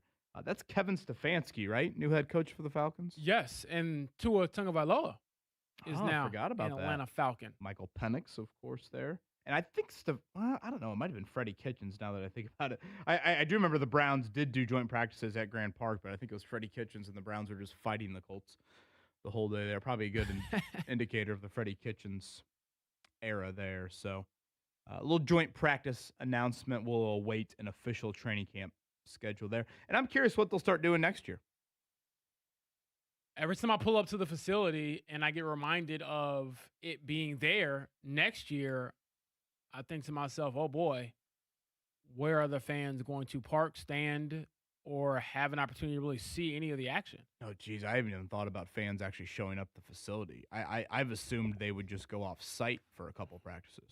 I think Maybe it's that's a going to be possibility. like what the Bears did because they were at Bourbonnais for years, and now they've moved it to Hallis Hall. And what they do now is a select few season ticket holders get to go to practice. So it's like a handful of season ticket holders per practice. Yeah, they're like, we have no room for these fans to go. Right, you'll get the schmoozy season ticket holders and big corporate people. Yeah, they'll be there. But I mean, the fans that show up to Grand Park, no, many of them probably not. And so now my question is, okay, what do you do? Do you go to Lucas Oil 2 or 3 times? I like a little bit more of an intimate setting. I think it's kind of cool. Like one time they went to Warren Central. Could you go to the Butler Bowl? Could you go to UIndy? Could you go to Pike? Some of those I think would be kind of cool. Now I get from a facility standpoint, maybe all of these wouldn't be able to check out. Obviously, hosting joint practices would be really difficult. I mean, you do have 2 outdoor fields, but what does that look like? So I not to be callous, I think you're going to get the season ticket holders at West 56th, and then you're going to do like a family night at Lucas Oil, and that'll be it. We'll see, but that is a problem, I guess, for next year. We'll enjoy this year last one out. I did some grass clippings one last time, Kevin. I'll make Is sure this to poo or grass? put that in my baggie. I got to bring my Snuggie out there for KB if it gets a little brisk. Take those home. Well, now we got to root for the morning practices again to make sure that we're doing the morning show. There you leading go. into those practices. Yeah, I am curious. Maybe it's a conversation for tomorrow, maybe even the 9 o'clock hour here upcoming. But that question I just threw to Nathan Brown, James. Obviously, Daniel Jones' injury situation is the big one because he plays quarterback in the NFL. But if you remove the position, which one do you feel more confident in said player getting back to his level of play? Jones coming off the Achilles in less than a year, or DeForest Buckner at the age of 32 with a neck? Probably DeForest, just because I haven't seen him play post-neck. But You have more confidence in Buckner returning to his normal level. I do, than because Jones? he doesn't have the lengthy injury history that Jones has. He's He older. doesn't. But a neck, I know. But the clock that is seemingly never ticked very fast for DeForest Buckner. That father time clock has been 10 hallways down for DeForest Buckner. You call him what? God's favorite. God's favorite. That clock is now starting to. Yes. 7 games missed last year, 5 the year before, having to go to Panama. I'm with you. But I would argue But that the clock has been started for Daniel I Jones know. since his career basically started in the NFL. He hasn't been healthy. Touche. I think it's a good debate, and I think the Buckner absence defensively last year, we probably don't talk about enough. Correct me if I'm wrong. He suffered that neck injury against Pittsburgh. I think so. Didn't he come back, though? He came back in the game, but I think he suffered it in that game. Yes, And then initially. he played that 49ers game. And that was it. And how many games did the Colts lose from Pittsburgh on? Was it not? It was one more. They had one more win. They lost every game but one. That was the Atlanta game overseas. You remind us that their last stateside victory was. And Buckner was absent Yeah. for virtually all of that. So, like, again, I just think that his injury, his status, his injury, boy, it's probably one that we didn't talk about enough, maybe, from last season. All right, Doug Boles is going to join us in a few. We'll get more into the Colts conversation, but we'll wrap things up from the great 110th running of the 500 off to Detroit for IndyCar. Doug Boles joins us next.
This is the Fan Morning Show with Kevin Bowen and James Boyd. Oh, trouble. We have a huge crash at the midway point of the back straightaway. I believe that's the machine of Catherine Legg. Someone lost it at the end of the exit of turn number 2. They hit the inside retaining wall. A massive hit. We have 2 cars just out of my view at the exit of turn number 2. Our first caution of the day. Alexander Rossi stopped on pit road. There's fire in the back of the car. We know he has that ankle problem, but he is out of the car, attended by the teams down there. Smoke coming from the back of the car. They have the fire out. Alexander Rossi is out of the car, but he's also out of the race. And now it's Connor Daly swinging around Scott McLaughlin, and we have a battle for the lead at 3.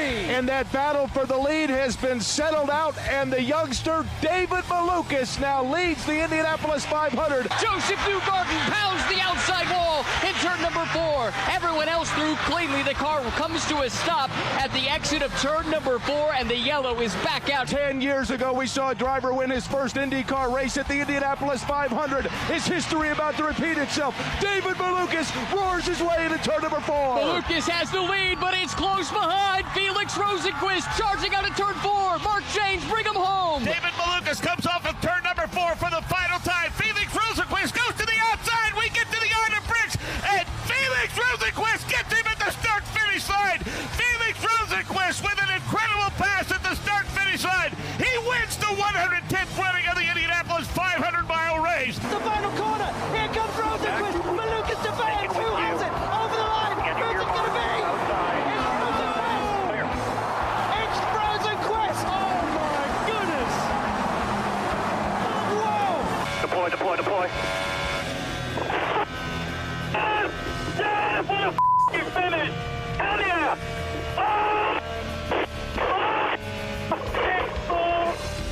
Red 12, you just won the Indy 500. Holy what an end. What a great end to an incredible competition there at the end.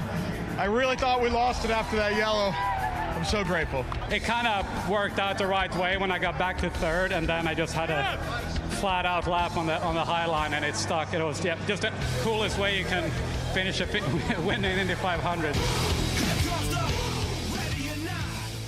Man, 4 days later, and I'm still getting chills hearing that. That was the intro Mark Dykton created on Tuesday when we got back to recap what I will continue to call one of the greatest finishes we have seen in sports history, certainly when you label the event in the marquee nature that is the Indianapolis 500. Let's head to the Payless Liquors hotline right now. He's been very gracious with his time all month of May. Fridays, our usual combos. I must say, I feel a little naked, honestly, without the Miller Lite and Doug Boles. The beer burps? Yeah, well, yeah, the beer burps probably a good thing, honestly. Doug Boles with us here on this Thursday morning. Doug, good morning to you.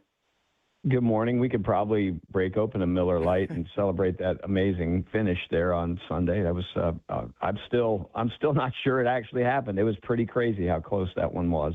Yeah, I think that's really well said. In Mike Schenk fashion, he'd probably appreciate maybe a Busch Light from us. So Miller Lite Carb Day, of course, for us back on Carb Day. Off to Detroit for IndyCar. Doug, let's start with race day. It seemed like obviously Mother Nature cooperated the best she could. It seemed like things went pretty well. I haven't heard from too many people bitching and moaning about things, so that's always a good sign. How was race day on your end?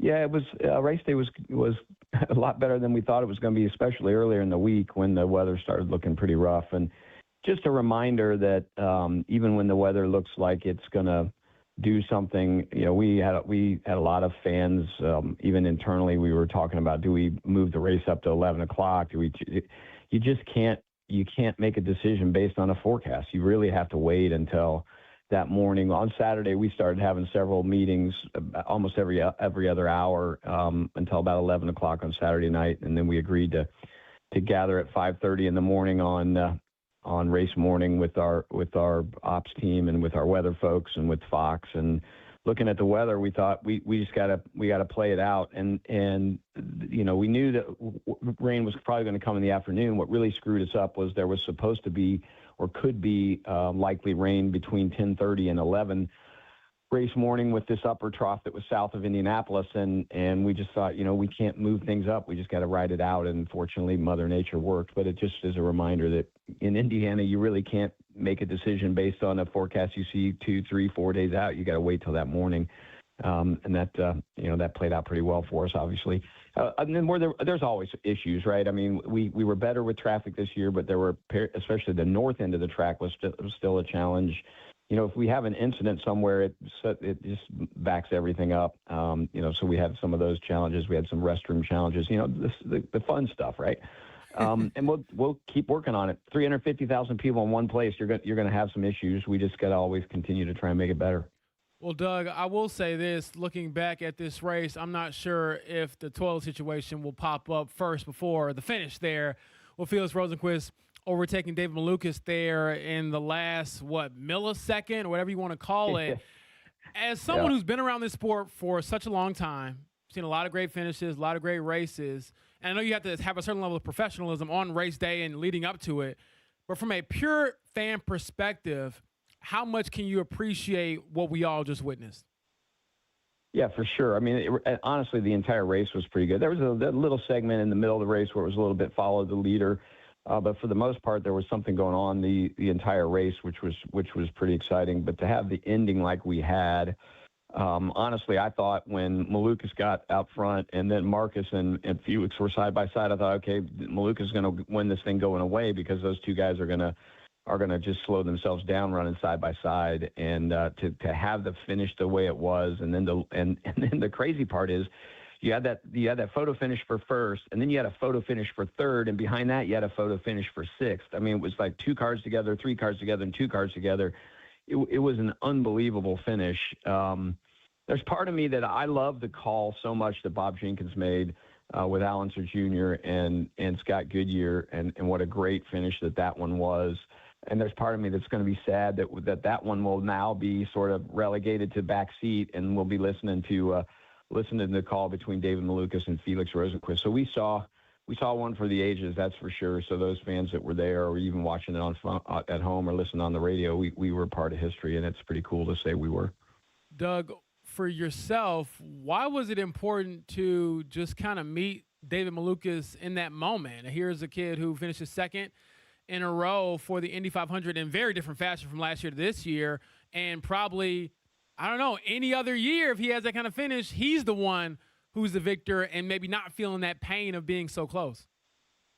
Yeah, I was walking down pit lane, checking in with folks, and went down to see Connor, and then walking back, I wanted to see David and just sit and remind him that what he did was pretty extraordinary. In most races, 17 of our 18 races, if you finish second, you'd feel pretty good about it. You'd be disappointed, but you wouldn't be devastated. And unfortunately in Indy, or fortunately in Indy, because it's different, you win and you're elated. And when you're second or beyond, it's heartbreaking, especially when you lose it like that one. And I just felt like it was really important. I went up to him, put my hands on his shoulders, and just told him how proud I was of him.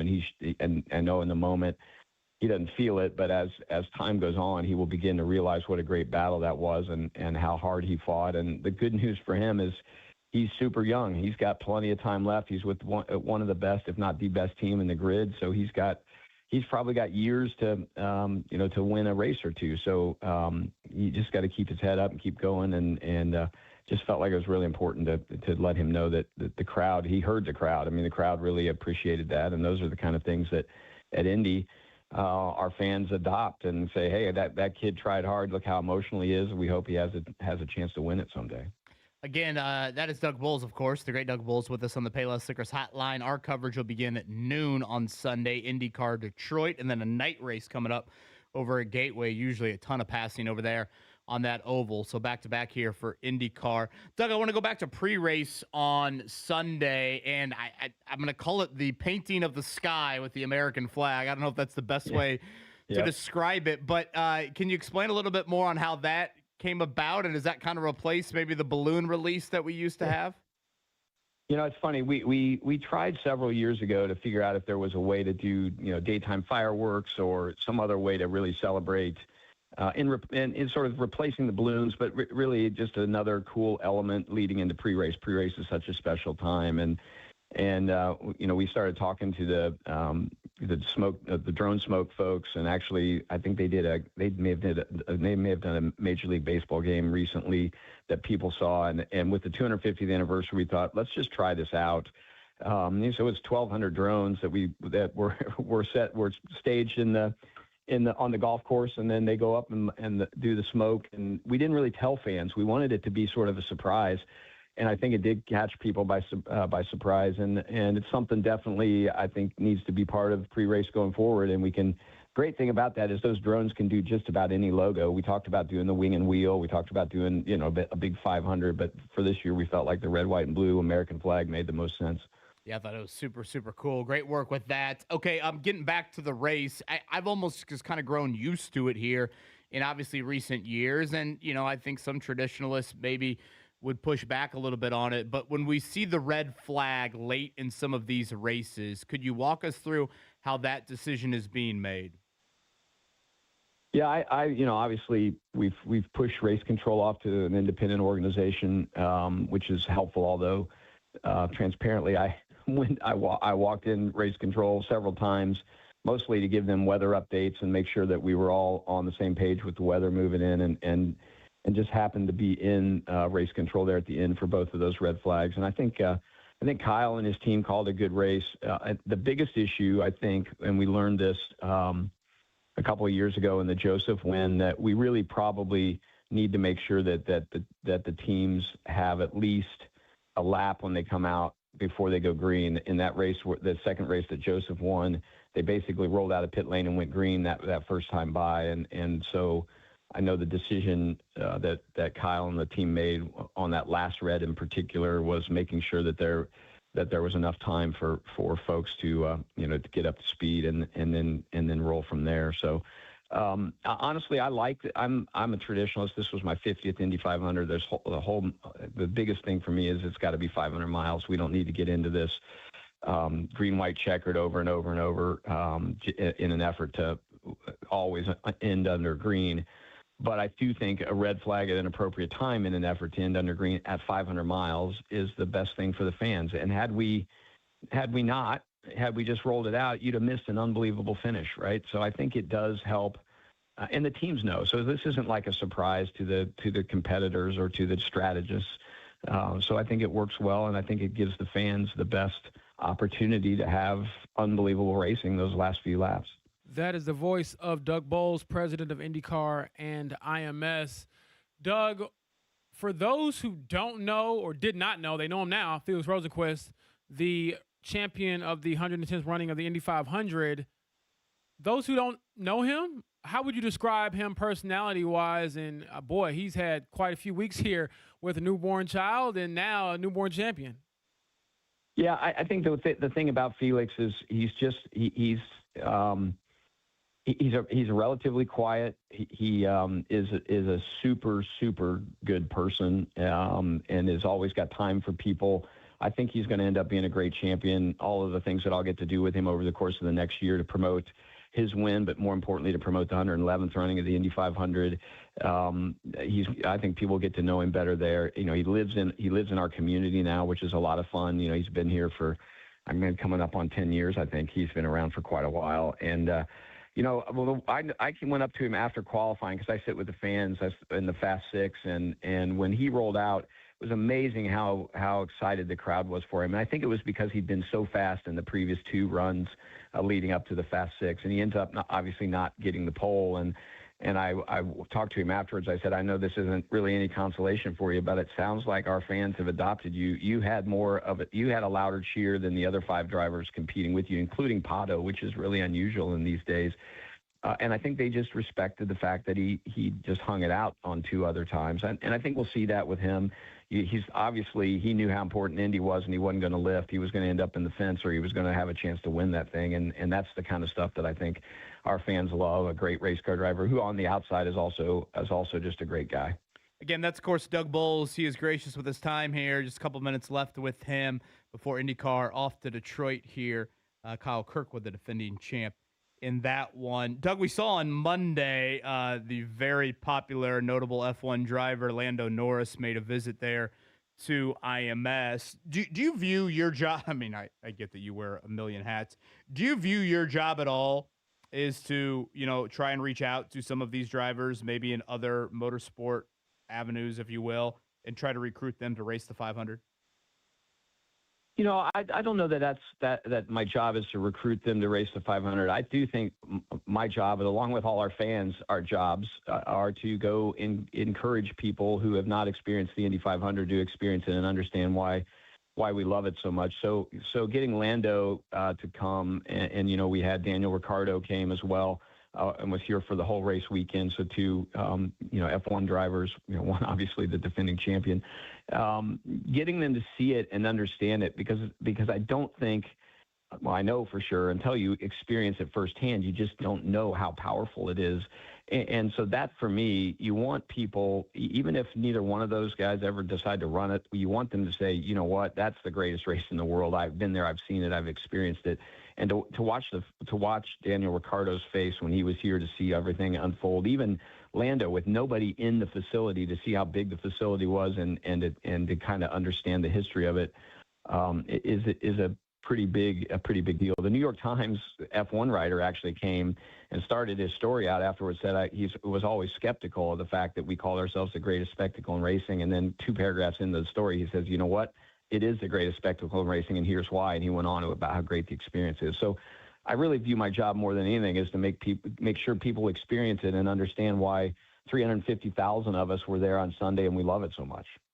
Okay, last one. Sorry, we just had a listener reach out. They wanted to ask about, and I know you guys put out a press release about this, but could you explain why Alex Palou in that post-race inspection on his car, why he was not moved to the back of the field versus maybe some of those others we had last year?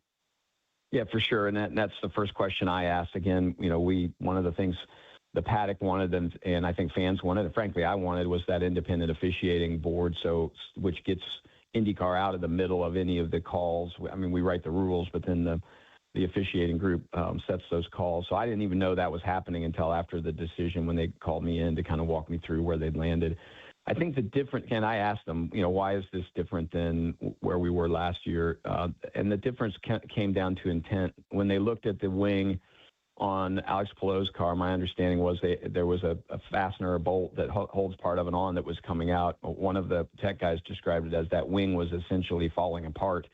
So it wasn't something that was done. Where the wing issue we had last year was an intent issue, where it was actually it was actually changed in order to suit driving style versus even though it was outside of the rules. So I think that's really where they landed on. One was intent, and one was just the wing deciding that it was falling apart over the course of the race. Got it. Well, thank you for clarifying that. Again, Doug Boles with us here. Our coverage noon on Sunday, up to Detroit for that, off the Gateway. After that, Doug, I know I speak for probably 300,000 some people in saying thank you and congrats. You guys, frankly, make it look so easy for so many of us. And you and your team just led one of the greatest sporting events I think we will ever see. So a sincere congratulations on that. And thank you for all the time that you've spent with us on all of our shows here this month.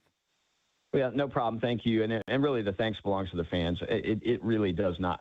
It isn't the greatest spectacle in the racing because of the event. It's because the fans have made the event what it is. And I'm just so thankful that we have fans that are so passionate and care so much and show up and bring new people and just not just in May, all year round, right? The wing and wheel I see people wear everywhere. It's really a big thank you to the fans, and all of us that work at the Speedway are just so blessed to be able to represent those fans, and we'll continue to try and make the event better so that fans are proud of it. Has the clock been restarted yet for the next Indy 500? Yes, sir. The sad thing is, it was actually 370 days from the Indy 500 when the checkered flag fell. So, it's more than a year. So we aren't quite yet to 365. A couple more days from now, and we'll be exactly a year away. Okay. Appreciate that. May 30th, right? Coming up here. You got it. 2027 for the 111th running. Doug, safe travels up to Detroit. We'll be watching. All right. Thanks so much. That's a great Doug Boles right there. Payless Liquors hotline. I was just checking, man. I mean, I'm feeling the letdown, boys. This is not it. Well, it's funny. We had Mike Shank on earlier in the week, and he mentioned we start on the 2027 Indy 500 race car very soon. Yeah. It's just insane to think that, there's little to no rest on that end. Yeah, it was like when Michigan won the national championship and they were in the locker room afterwards checking the portal. Unbelievable. That's what it is, baby. It's a different world, to say the least. Did you guys happen to see the Felix Rosenquist car for this weekend? I have not seen it. Now, where are we heading? Detroit?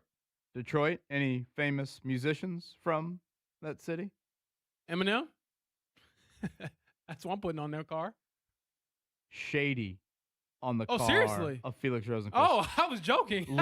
Look this up in the break. Look this up. Okay. So we've gone from Morgan Wallen and Sirius XM to Marshall Mathers here, and a little shady action for Felix Rosenquist. So I love a little bit of the local flair from him this week. Well, by the way, we'll play that Bob Jenkins clip because I am with Doug. The 92 finish is, and really it's one of the rare ones we've had in terms of the drag race. Like 92, Little Al and Goodyear, 06, of course, Sam Hornish Jr., Marco Andretti, and then what we saw on Sunday. We don't get many of the drag races down the backstretch, but Christian, cue up that audio here in about 10 minutes. We will play that coming up on the other side. But for now, let's check it out.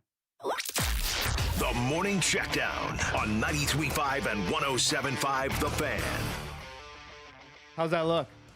It looks pretty sweet. How's the shady car look? I'm a little surprised that they were able to kind of get it together this quickly, but I'm impressed. That does look sweet. Now, is Eminem going to be out there and do the to your cars? It has to be. And then can we get Felix Rosenquist on the first lap, just going right here, 8 Mile basement, just right here, hand in the air, right there, till I collapse, lose yourself.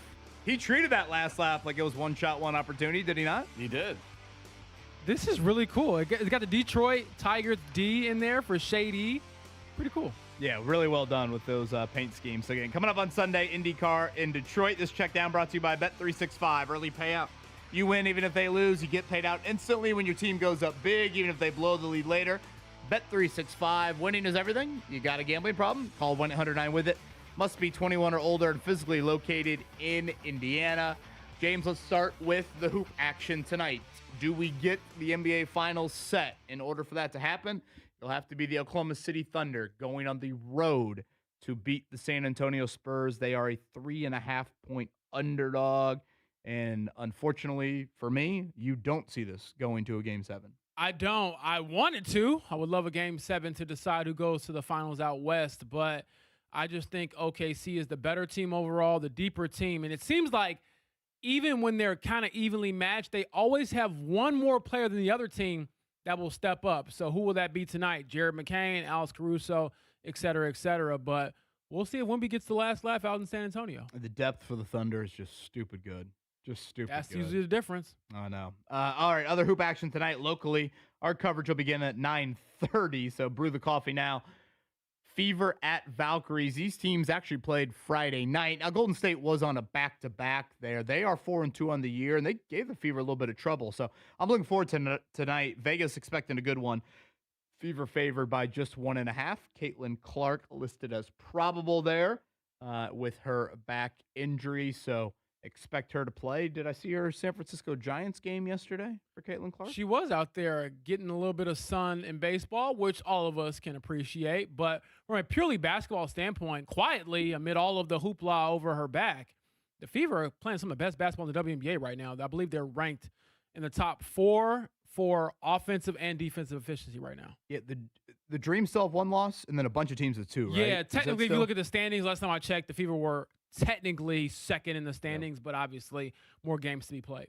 Baseball-wise, yes, Caitlin Clark there. Shohei Ohtani, leadoff homer in 6 innings of no-hit ball. That man is the best athlete in sports, period. He's an alien. On that end. And Mark Dykton, congrats. Your Cubs losing streak mercifully has come to an end. It's over. You can now be a better husband, a better father, a better employee. Jeez. He's just throwing you all. He threw you under the bus, Mark, and then reversed. It can be done. It can, Coach Sig. It can. Reggie Wayne throwing out the first pitch last night. The Indians game, I believe a Colts kicking the stigma partnership there for that. Indians did lose 1-0. They're at home here all week long. Pacers got a draft to work out today. I know it's kind of odd. They don't have a pick. I assume this is, whatever, just doing your due diligence. If you buy a pick in the second round, maybe Noblesville Boom action. Tucker DeVries from Indiana. Pete Suter, the Carmel product, played at Miami of Ohio, of course. Their exceptional season among the listees here in the draft workout. The Pacers I typically do this each year. They have a little bit of a local flair to some of their draft workouts. So we'll have one today. They'll have one tomorrow. Draft coming up less than a month from now is it still in New York? I'm trying to think. The Nets Arena is where I'm picturing it. But I could be wrong on that. But who cares? Why the hell would I even bring that up? Christian's looking at me just shaking my head. What a worthless combo. Let's I'll shift. get used to it. Thank you. Thank you for that. Christian with the first jab there. There we go. Luckily, I'm holding my tea right now, or else I would have gone middle finger up in the air at Christian for that. We do have the spelling bee tonight. Mark, the final word for the spelling bee. You've been practicing how to say this out loud all morning show long. This is the spelling bee tonight. $50,000 went to the winner last year. Some 13-year-old kid gets $50,000, and we're bitching about NIL for 22-year-olds. We got a 13-year-old getting $50,000. I've tried to pronounce this. I've listened to it multiple times. It's a French word. Okay. Before you say it, James Boyd, pen and paper out. James will write down his spelling. I will write down my spelling. No, I'm closing the laptop. Mark Dykton, a French word you said? Yes, I'm gonna let Google AI say it because I will butcher it to hell. Well, no. How about you try and say it and then give us Google AI? I want to hear your dulcet tones. Éclaircissement. Say it again. Éclaircissement. That's how I would say it. Now, I will let Google say it. I don't think it's going to help you that much either, though, when she says it. Éclaircissement. Whoa. There was something in the middle there that sounded like she had a frog in her throat. One more time from her. Éclaircissement. Éclaircissement. And then from you, Mark? Éclaircissement. I can't say it. I'm looking at it, I can't say it. Gosh, unbelievable. Now, does this come from the root from... I'm trying to think of the question some of these kids ask. What's the word of origin? Use it in a sentence. The definition, it says, is an enlightening explanation of something that has hitherto been obscure or inexplicable. I know I spelled it wrong, but I tried to sound it out. When the éclaircissement comes, there will be a scene. Do with that what you will. Boy, sounds like you after a Cubs loss lately. Éclaircissement. Not helping. And that's a noun? Yes. Well, that really helps me. Noun, French origin. I was going to say, does the noun or verb really help you? Gosh, and my handwriting just sucks. Oh, this is pathetic. You guys want to venture a guess how to do it now? Well, James and I have written it down. I think it's going to take a little time maybe for you to edit. Side. You want to edit it during the break here? Sure. Our efforts on that. We'll play a little Bob Jenkins action, 92. Little Al and Goodyear there. We're spelling words. Script spelling bees tonight. We got some Colts to talk about. We'll talk to you on the other side. After areas of fog this morning, we're going to see plenty of sunshine today, turning warmer and less humid with a high near 82 degrees. Tonight, mostly clear and cooler, with lows dropping into the mid-50s. I'm Fox 59 meteorologist Amber Hardwick for The Fan. Éclaircissement.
This is the Fan Morning Show with Kevin Bowen and James Boyd. Al Unser Jr. has the lead. One more turn to go. Here they come. Coming to the finish line. Bob Jenkins, who's going to win it? The checkered flag is out. Goodyear makes a move. Little Al wins by just a few tenths of a second. Perhaps the closest finish in the history of the Indianapolis 500. Al Unser Jr. has become the first second-generation driver to win an Indianapolis 500. Al Unser Jr. has done it.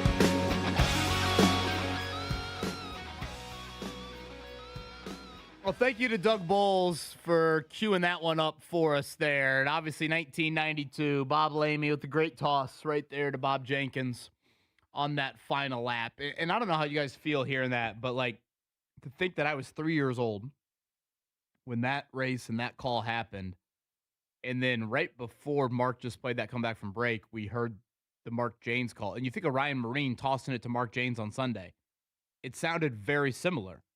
You know, making sure that we knew Rosenquist had a chance, but also saying to Mark Janes, the ball's now in your court. You know, I don't know, basically, how this is going to finish. You tell us. And, of course, Mark Janes did the rest there. I love the symmetry, really, I guess, 33 years apart, 34 years apart of those two great finishes and great calls. It's art. And it's one of those things where we'll look back on this call like we do that call years from now saying, wow, that really happened. And so, again, I don't know how much closer you can get than .02, but the Indy 500, it is the track, it is the race that typically has some crazy stuff happen. So never say never, but that finish, I would venture to say, it might be a while before we see one as close as that. What is not art is us attempting to spell. Yeah, I'm tired of you making me go to school. This from Maurice. First it was the math, and then now it's the spelling. Oh, yuck. Maurice, math yesterday, spelling today on the morning show. Kevin and James, real scholars. Well, I don't know if I'd throw out that phrase there. Oh, I'm not a real scholar. This is you cosplaying as some teacher that's helped the youth. Tonight, we have the Scripps Spelling Bee, one of the more iconic sporting events. Mark shared the horrific news that they have somehow told Dr. Jacques, who we're used to giving the words. Oh, you mean the legend that you couldn't name until about 15 minutes ago? That he's done. Mina Kimes, everything. Mina Kimes is everywhere. Doesn't she have other stuff to be doing on the worldwide leader? She was winning Jeopardy the other weeks, and now she's doing this. She's another one of God's favorites, apparently. Jeez. So I can't spell. Mark has given us the word that was the final clinching word from last year. James and I attempted to spell it here before the break. Mark, one more time, your pronunciation of the word and then the lovely voice that is Google AI. Eclaircissement is how I guess I would say eclaircissement. And then she says Eclaircissement. He's missing a syllable. Mark, I feel like she's throwing in another S or something. Yeah, on there. he's missing a syllable. I'm not going to do you any favors. Okay, so how should we do this? Mark off every letter for... Eclaircissement. Eclaircissement. I will give you my spelling. James, you provide your spelling. Mark, slow down when you say this because there's a lot of letters to count here. Mark, get a pen and paper. How many letters am I off, okay? You said a noun, French origin? Yes. That was a big help for me there. Okay, I went with ECLAIRESEMENT.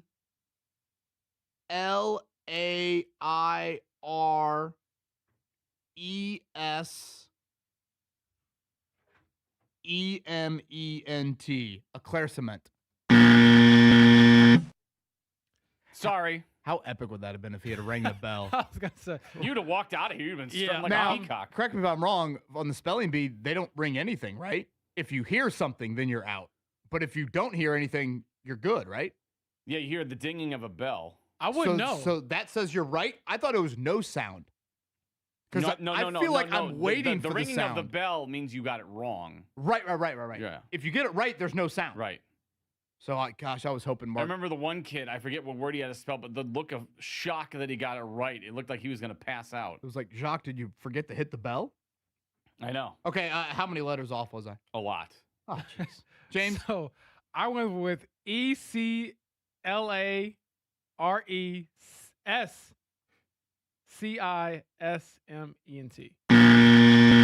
Boy, so that CIS in there was probably actually smart. Is that when she spoke, when you added that extra? Yeah, because I don't think that Mark has been pronouncing it correctly. No. Mark's totally So we butchering can't spell us. and Mark Right. can't read, apparently. If Mina Kimes was like Mark tonight, we're doomed.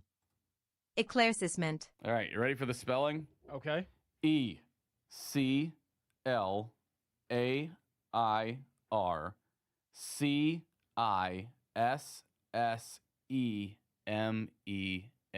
Oh, wow. James was Eclaircissement. close. James, you were pretty close, dang weren't it. you? Yeah. The double Close S ain't you winning, missed? buddy. You're not winning the spelling bee Yeah, with I close. missed an I in there, but you know what, Mark? We should have had him trying to spell this. No, and had no. Christian back there Unbelievable. running the ones and twos. Since you think you so smart, since you know everything. Eclaircissement. I got it right. I spelled it right just now.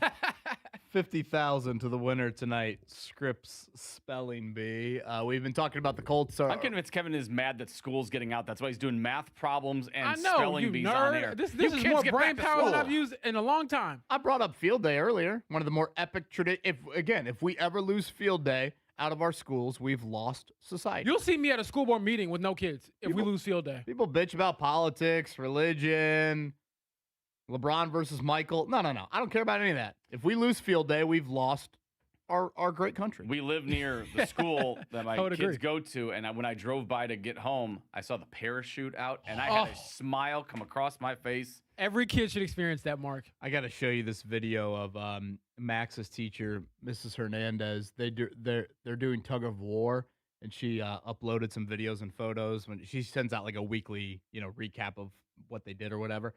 And so last week when she sent it out, she sent out a video of them doing the tug of war, and her enthusiasm.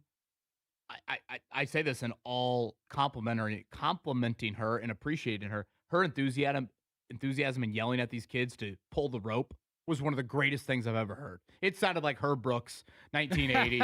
It sounded like, Mike Shank right before Rosenquist got in the car there for the final restart. I mean, it was absolutely epic. I got chills. I was like, if that didn't make Max Bowen pull that rope as hard as he could, then nothing will, outside of an ankylosaurus coming around the corner there. One grand takeaway, non-quarterback related, from yesterday for you. Colts hosted the media. First 2026 viewing of the football team. If I said you can't give me a quarterback, your takeaway would be what?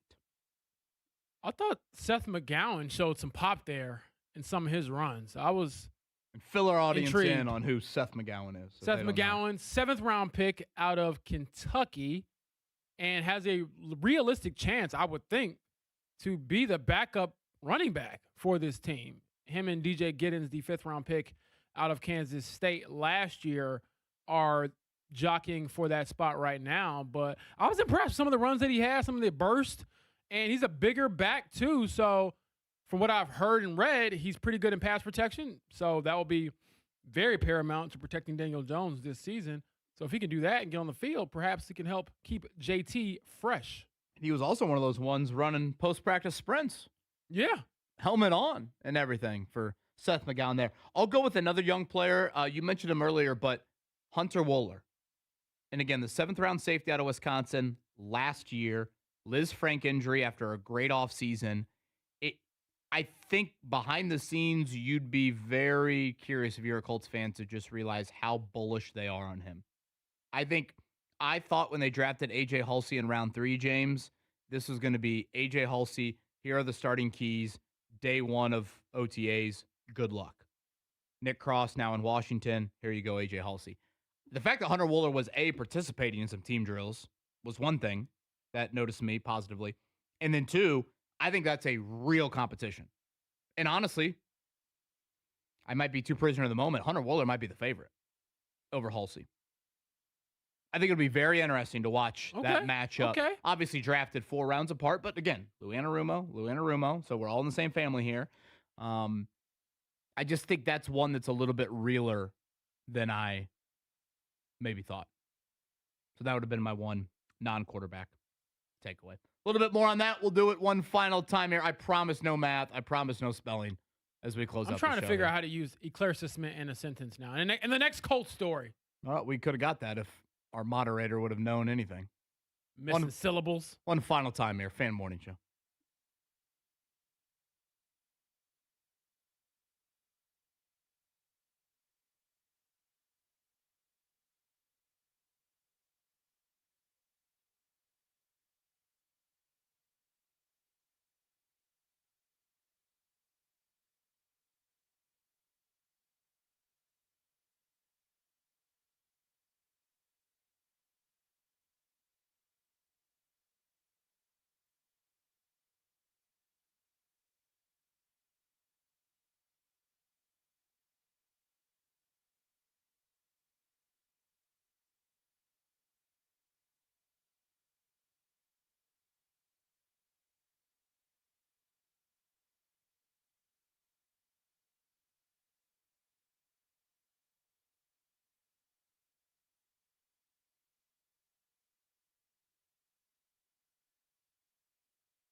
Some people call me the space cowboy.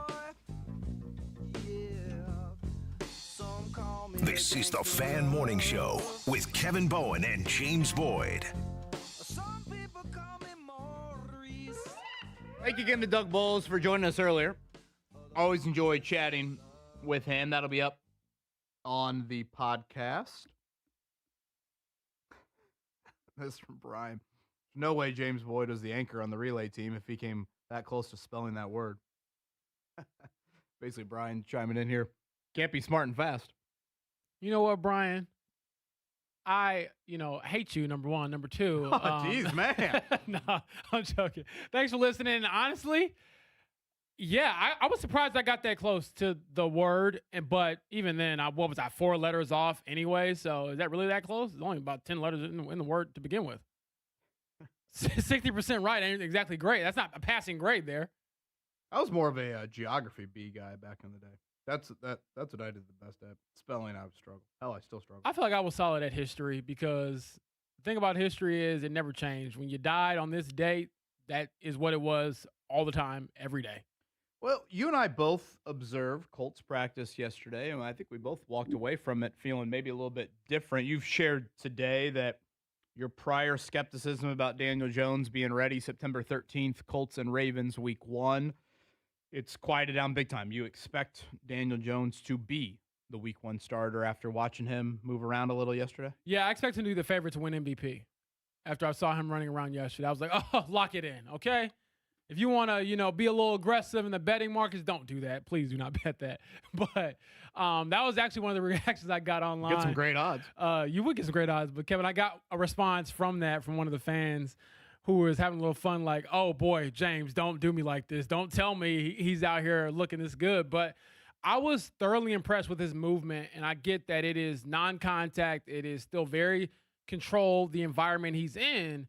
But I just had to see physically for myself, kind of like you were saying about the whole QB situation in general, actions and words. I saw some action yesterday from Daniel Jones that sort of backed up the words of, oh, he's really targeting week 1. And as you pointed out throughout the show, KB, we don't get arrogant DJ very often. But Daniel Jones, that DJ yesterday, any question about the possibility of him playing in week 1 was met with a "you must not know who I am" kind of response.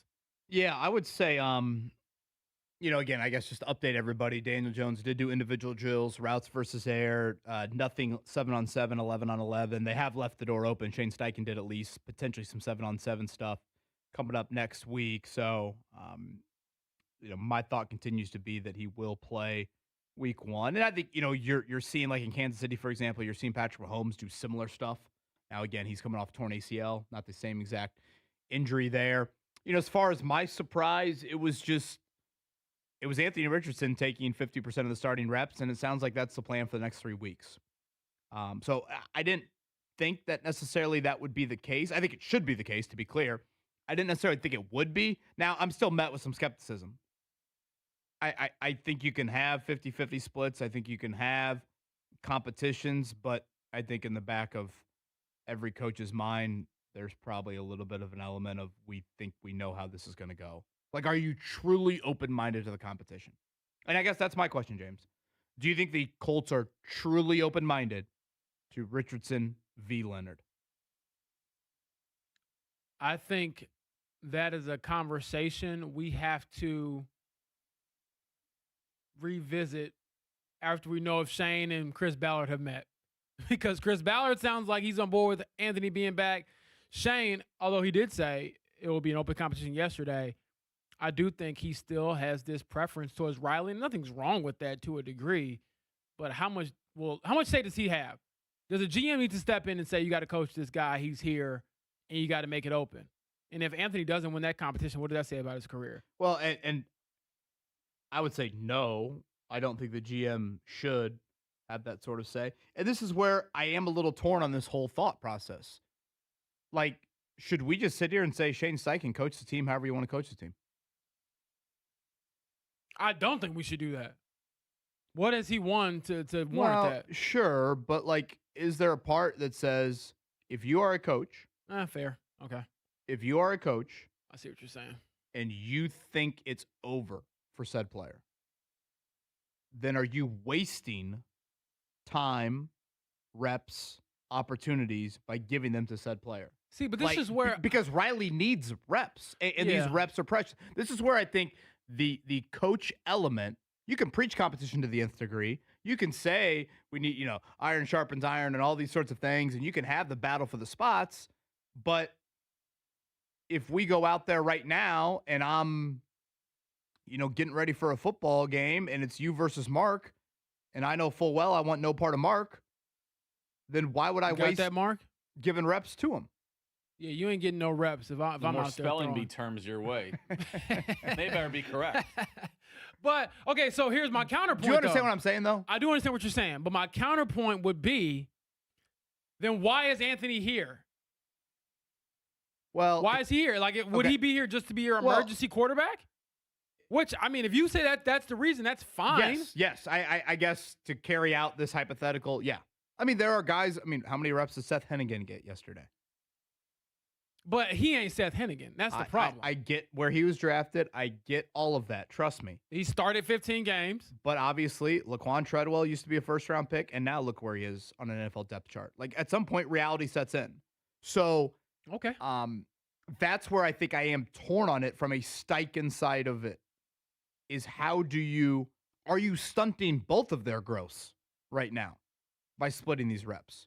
Are you keeping Riley away from maybe reaching more potential? How valuable would it be if you said to Riley Leonard, you get 150 starting reps versus 75.